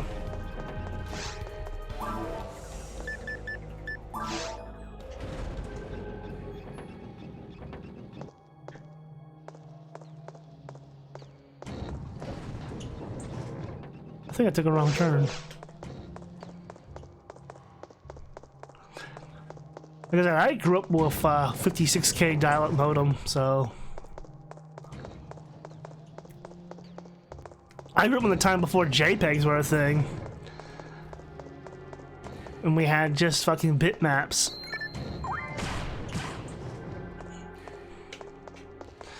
And it could take quite a long time for a web page to load, depending on how much images. The most free websites back in the day was fucking GeoCities or Yahoo sites or something. Angel Fire. I remember having a GeoCities site back in the day.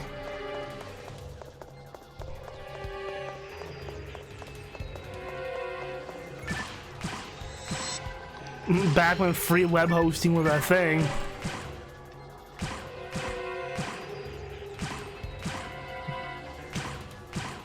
I didn't get Ethernet for a long time. We had DSL for a little while there. I only got Ethernet because of my grandparents, and then we ran a really long Ethernet cord through the apartment building to us.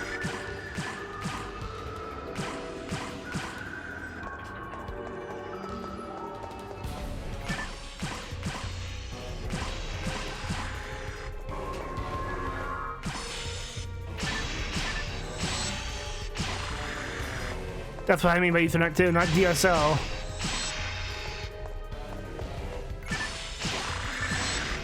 Because I can remember when we switched to cable internet, they had to come out and replace all the old coax, because it was the coax from like the 50s.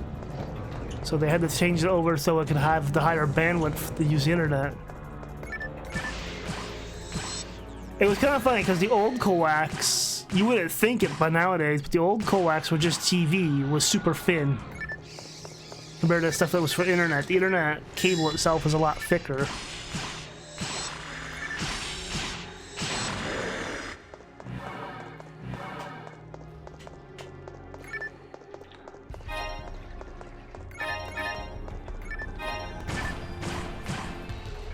Money.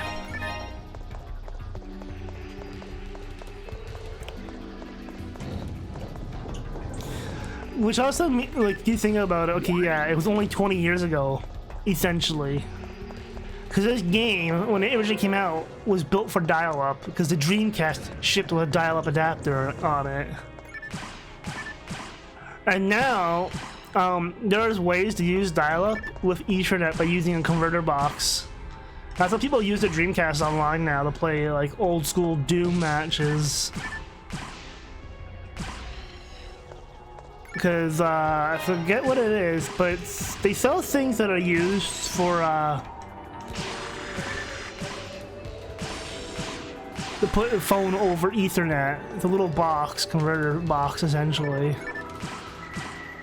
But a lot of people can use them for old tech like that, like that make legacy devices compatible with modern internet infrastructure. That's like my old terminal computer that I have, literally a green phosphor screen computer from like the early 80s. Used floppy disks, no hard drive. I can use a Wi-Fi modem with it to allow it to use the old-timey internet, like BBSs and stuff, which is like pre-internet, essentially.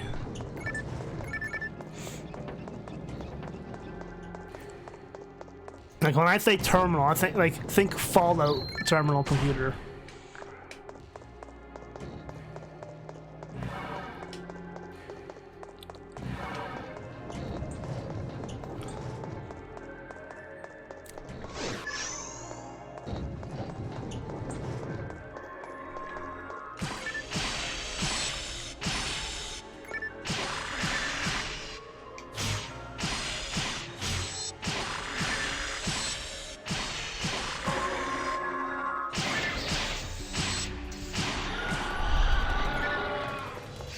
I really wish I could find better weapons.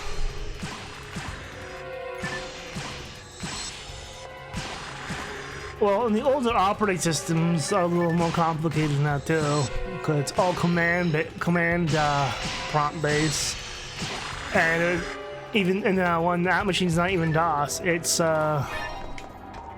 CPM, which came before DOS.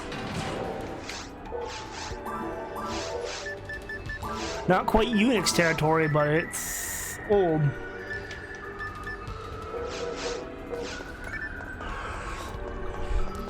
It does have the compilers and the assembler on it to make machine language programming.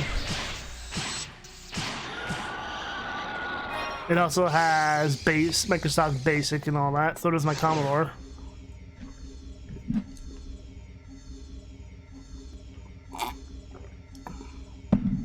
I know nothing about Basic.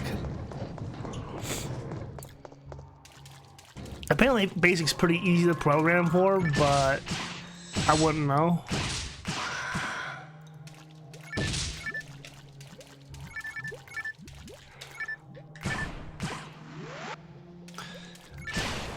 And that's another thing. Terminals do not have graphic interfaces at all. It's all ASCII. Dude, die?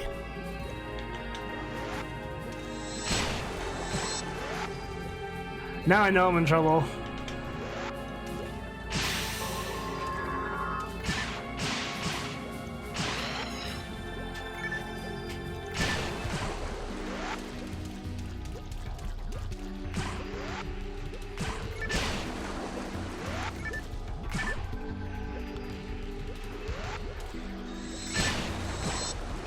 Need a better gun.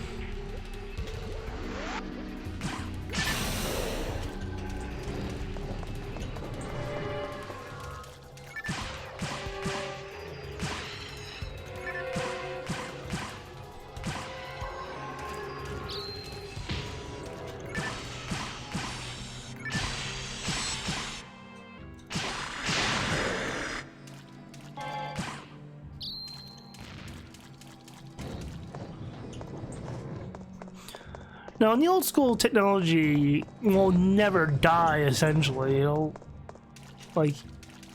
outlast modern stuff in terms of reliability.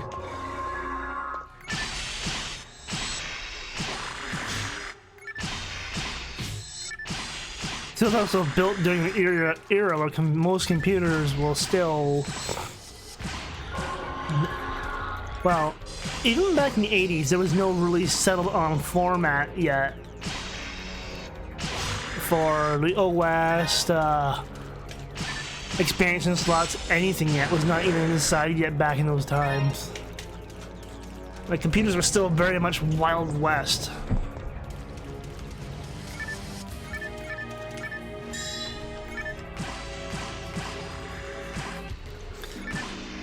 Because nobody knew what they wanted to do, and no one really wanted to agree, because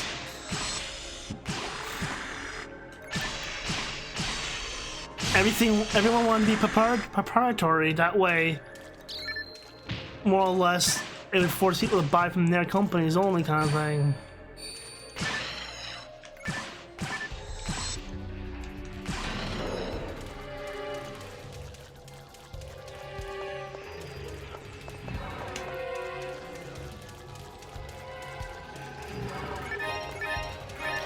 Like, almost, that's why there's a... The computer I have has a program on it called Uniform, which allows it to read any 5 1/4 inch floppy disk from any computer system at that time frame.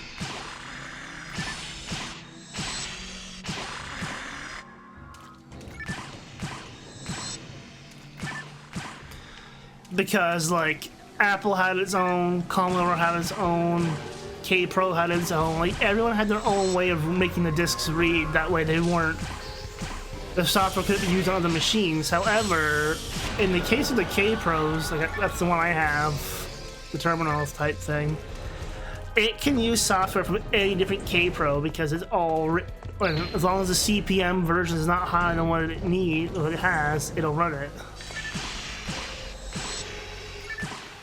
For the most part, yeah, because all the machines were identical.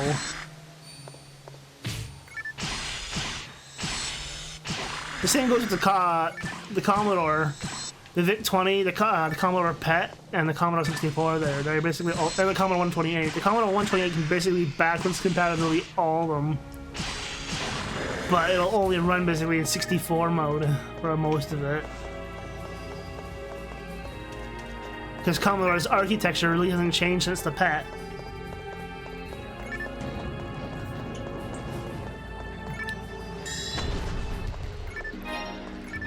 The PET looks like the terminals you see in the Institute in Fallout 4. It's a round, space age-ish looking computer a bit. Green screen again.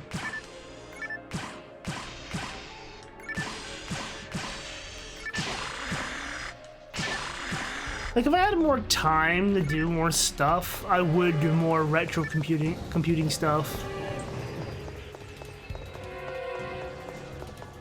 But, like, work, stream, and all that. And find time to sleep sometimes.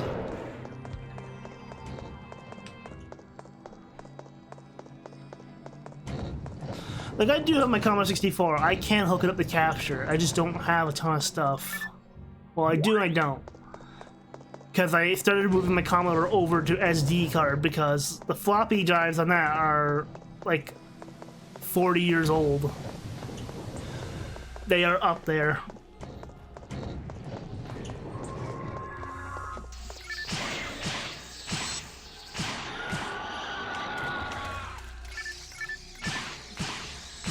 And floppy drives can get mold on them or start losing their coating, the magnetic coating, and once that happens, it's no good. Thankfully, I was able to find some of the stuff I had online and transcribe it. So, with the Commodore 64 coupled with the ID, the SD to IEC, and the fast boot loader, which is a cartridge for the Commodore 64, make fast loading the systems load faster. If you couple that with solid state, it is ridiculously fast for a retro computer.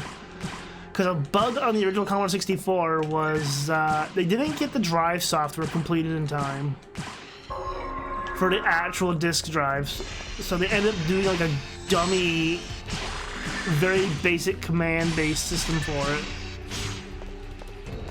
To the point where they basically had to have another Commodore 64 on the disk drives. And it was a very slow communication over, like, serial port kind of thing. Yeah, it was serial, yeah.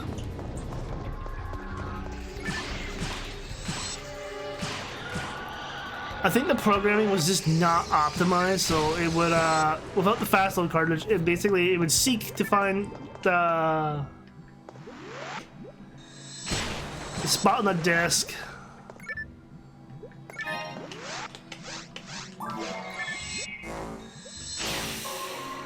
Find the tracks, whatever, start loading and whatnot, and then wait for that to happen, communicate with the computer again, the computer will tell it, okay, continue on to whatever. And it'd be like, oh, this really slow back and forth, like... This is really slow back and forth communication between the two machines. And so, with the fast loader cartridge, it streamlined that process, so it was a lot faster. The 8-bit guy's gone in detail how all this works when he started explaining how he programmed his game for it.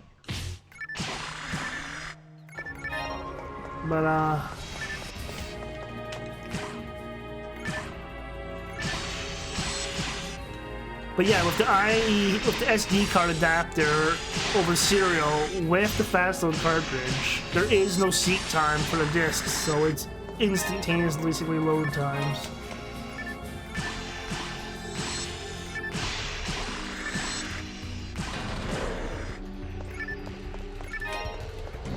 The 8-bit guys taught me essentially about Retro Bright and everything else.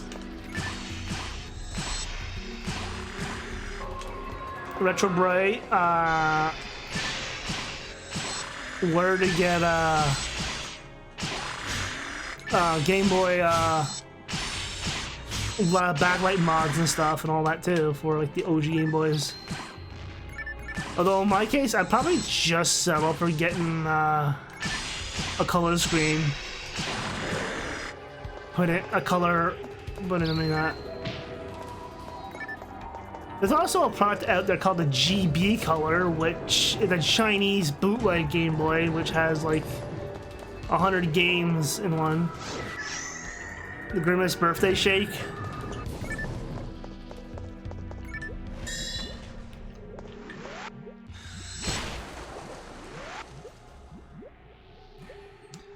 Where you going, you big drip?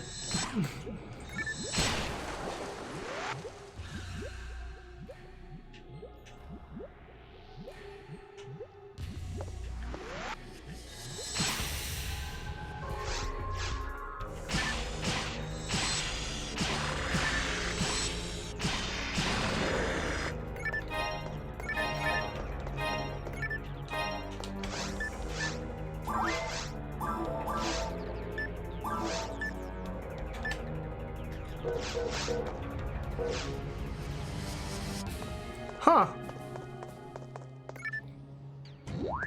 Well, that's like Shantae Advance is coming out finally too. It was lost in development hell forever essentially, and now they're just gonna finally release it. So I guess at the time the publisher didn't feel like it was up to snuff to be published.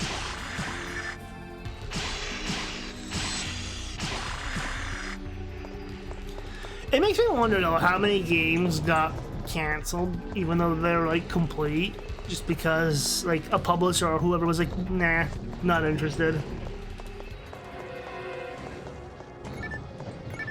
Because that was another thing. There was a lot of companies who did not want to take that risk for games and stuff too.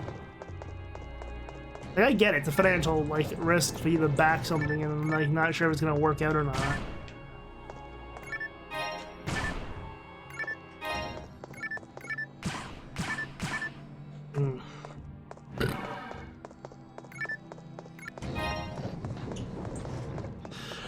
Resist, dork.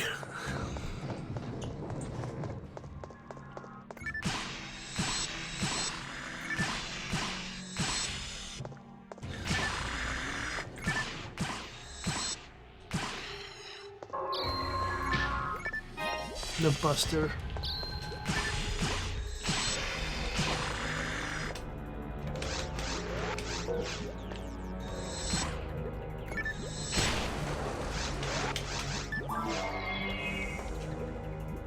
The Bust is a purple saber. It's Mace Windu's lightsaber. Mace Windy.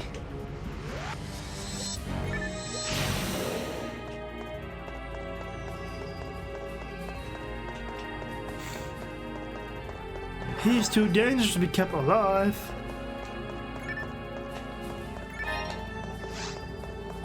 There's still people out there who say he survived that fucking encounter of Palpatine.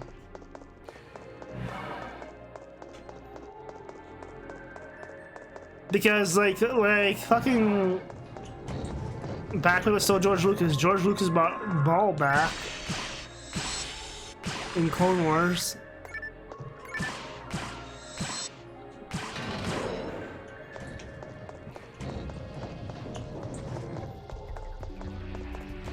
So like Star Wars established if you didn't see the guy die, they're not dead. None of even other movies nowadays where with like alternate universe shenanigans and other bullshit. Looking at you, Marvel. Or even if a character dies, like it's not final.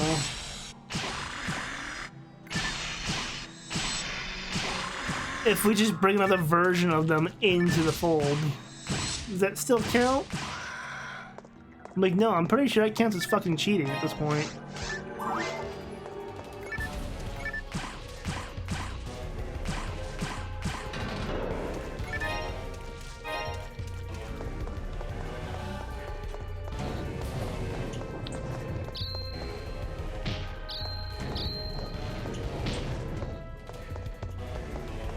Most of the superhero universes are all over the fucking place.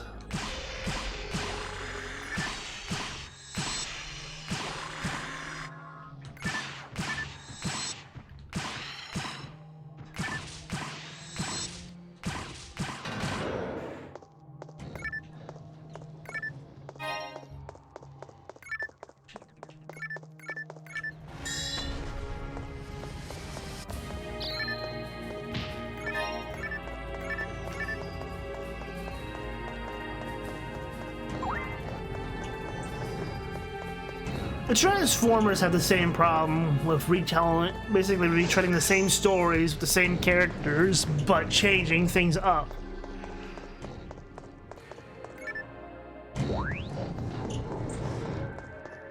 Like, I can understand if you have to reboot a continuity to do it, kind of thing, but when it's essentially they're telling the same story over and over again, you have a problem.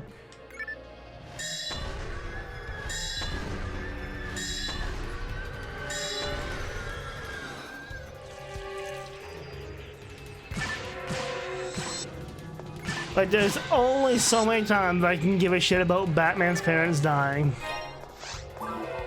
Like, I am sorry, but like, most of us know the story by now.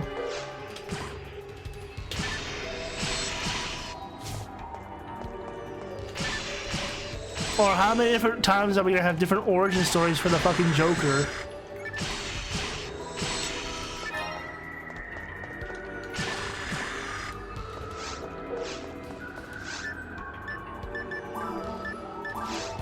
Where the fuck am I going that way?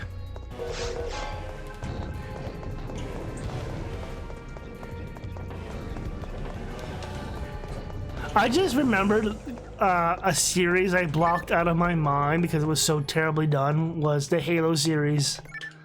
Apparently the directors who did that didn't even play the fucking games. Like, that explains why it looked like so fucking asinine.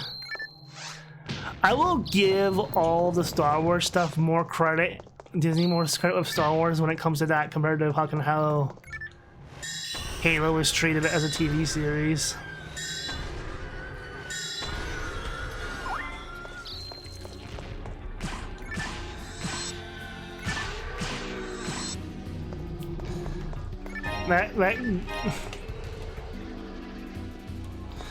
Well, you kind of can't. Like, there's so many books and novels and even other back lore already for this guy. Like, you can't really change it.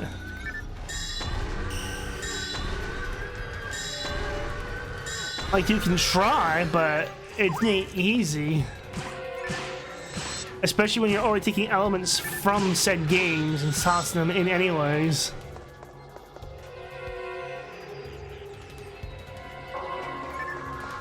Apparently they wanted that for The Last of Us, but I guess Bella Ramsey, who plays Ellie in that show, actually watched all the cutscenes for the game to get an idea of what the game was about.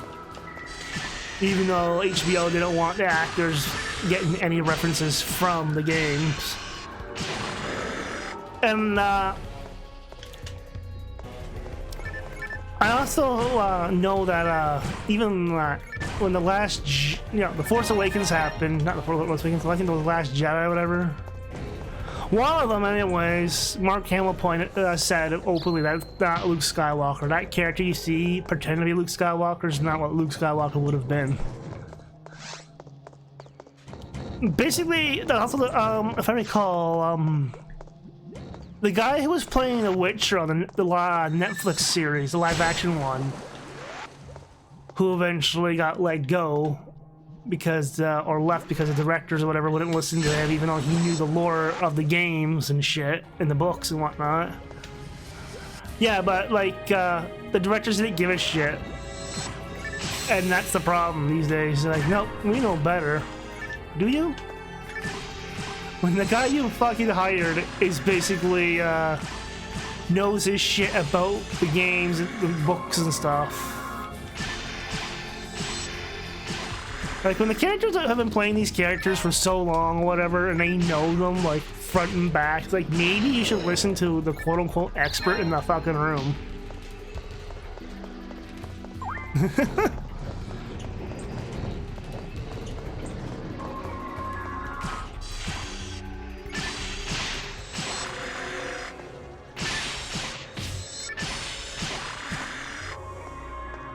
Don't get me wrong, we've had some great directors here and there in movies, but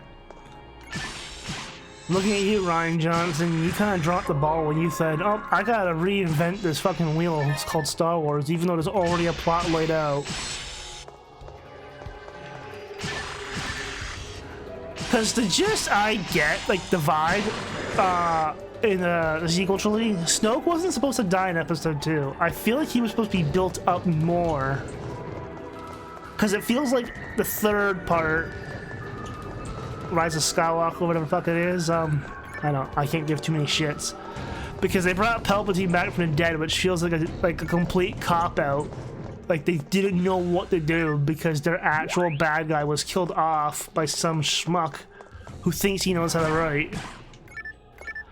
Because the whole thing was I think, yeah, they don't care, but I mean, from what I understood, Rian Johnson's explanation for why he did it was, the audience won't expect it. True, but there's also a formula that Star Wars has been following since the OG trilogy. It's like they kind of been following the same song and dance. I forget what it's called. It's actually a proper word for it. Shit, I can't remember what it's called.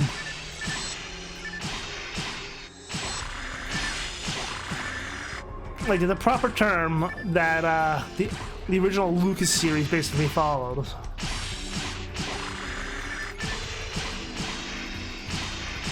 And it was basically how stories are set up. I forget what the wording is for it. But it's how the story structure is to make the story.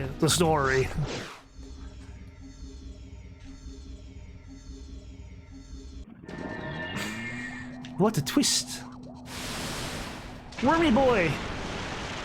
I like how he's just swimming in Fallout water.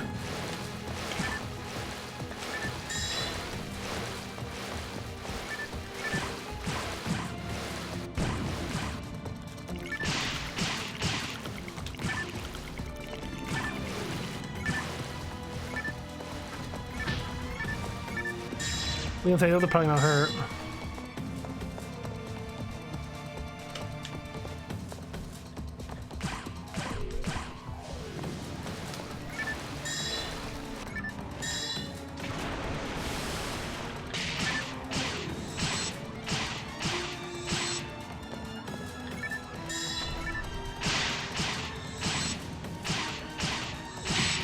Ooh. That kind of hurts now.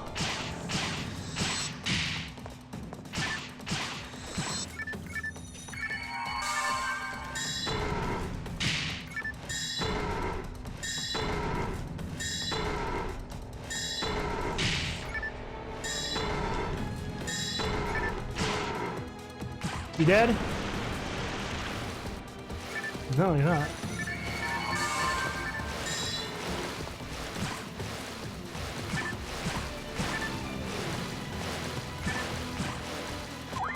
I mean, I know Vanity Fair has been showing off Amazon. Oh, now he's dead. Vanity Fair was showing off Amazon's Fallout, and I was like, I don't care. I don't want to know it now. I'd rather go into this fucking blind. So, thanks for spoilers, you fuckers. That's another thing, a lot of... Ooh! It's Kane, though. First legendary drop, essentially. Ooh, shock frame, that's better. King's frame's better, too.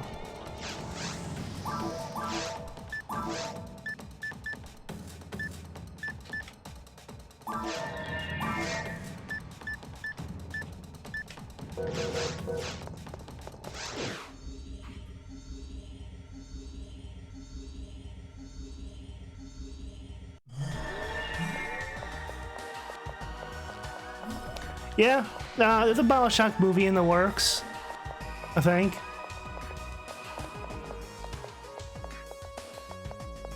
There's also a Borderlands movie in the works with Jack Black in it and whatnot.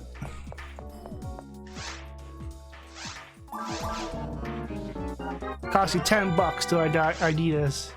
Oh, Dallas. Garbage.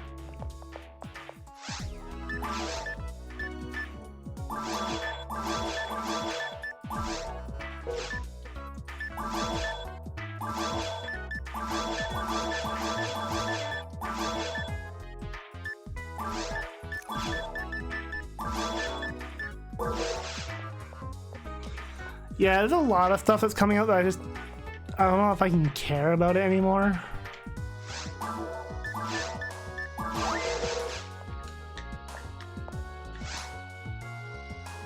Yeah.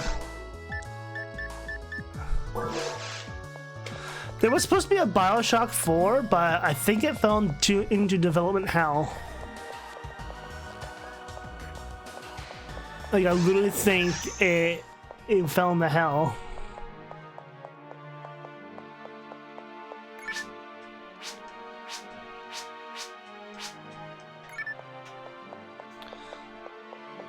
And yeah, I've played all three games on stream.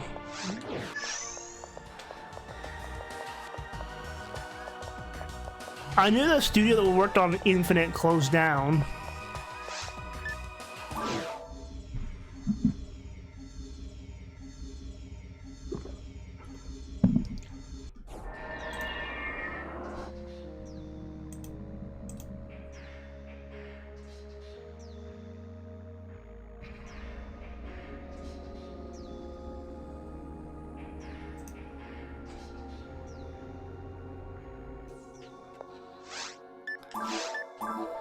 Reload the game real quick, make it easier, give me to get some better stuff in the store.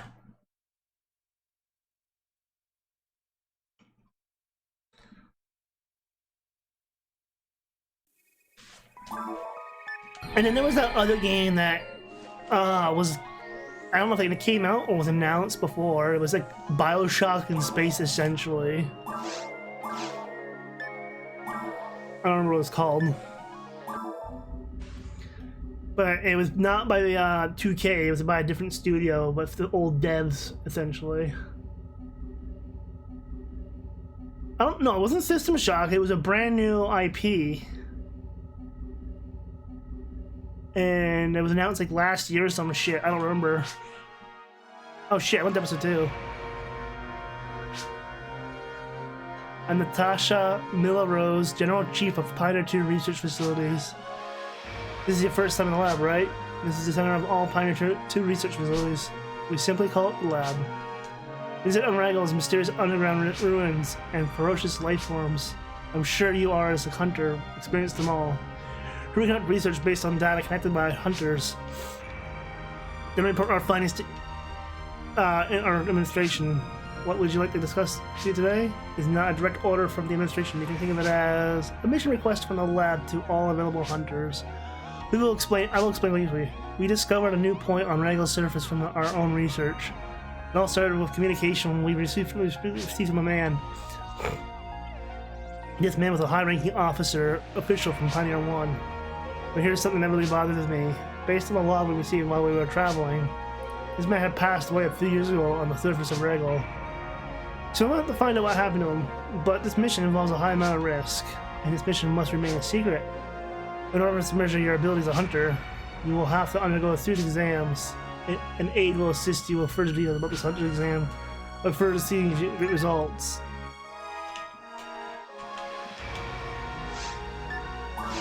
I went to the wrong episode.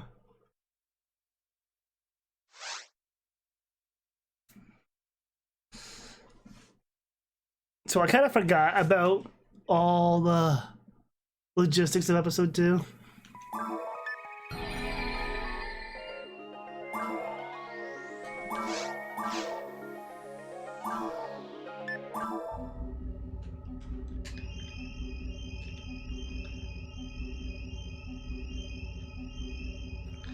That sounds in the stereo.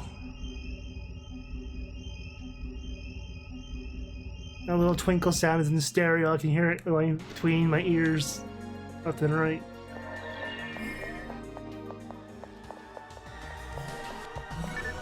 So yeah, I may have to just do some grinding off screen.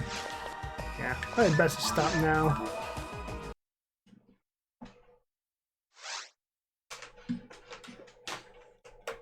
Tomorrow's Thursday.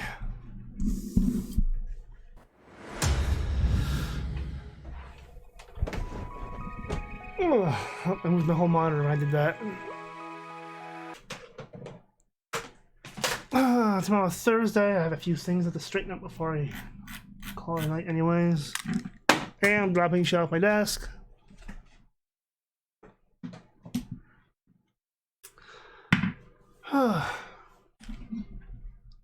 And we still have all of episode 2's quests to go through. Hard mode's not gonna be that hard. It's just a matter of getting some gear again. Like, I could just cheese it again, get myself max level, and go from there.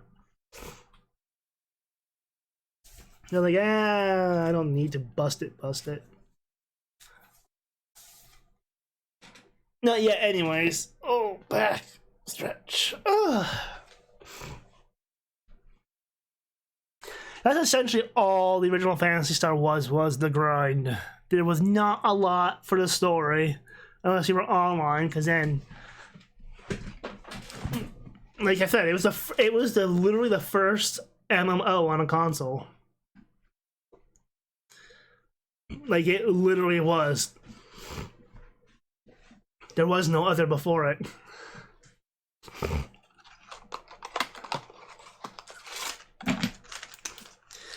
Like, we had MMOs, but like games like Ultima Online and whatnot would not run on a console.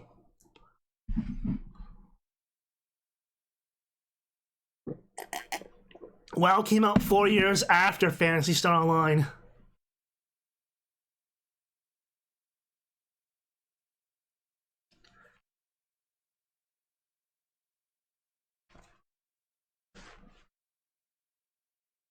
And Phantasy Star, I don't know when Phantasy Star PC came out. If it came out at 2000.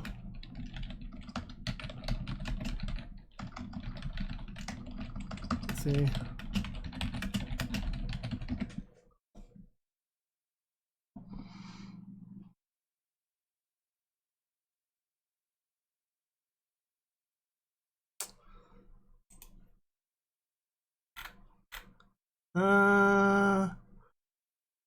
So yeah, the release for original release was December 21st, 2000 for Dreamcast.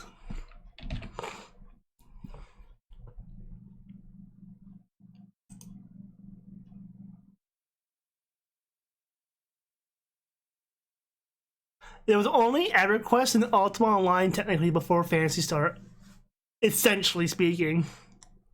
I forgot about EverQuest.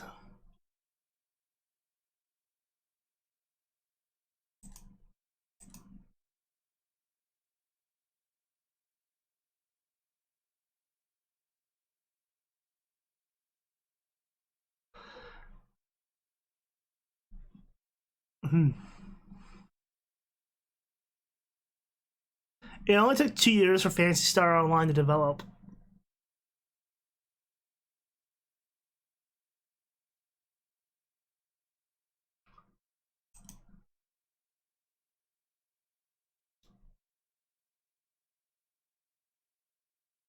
Phantasy Star would go on also to influence the Monster Hunter franchise. Capcom would basically create Monster Hunter based off of Phantasy Star.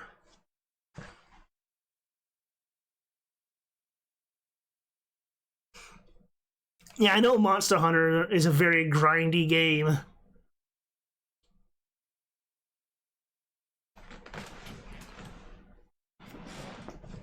Oh, so yeah, that's gonna be it for now, though. We'll probably be back with more tomorrow. So, have a good day, night, whatever time it's to be for you all. We'll catch you all tomorrow next one. So, goodbye for now. We'll try to get to episode 2, I'm hoping, anyways.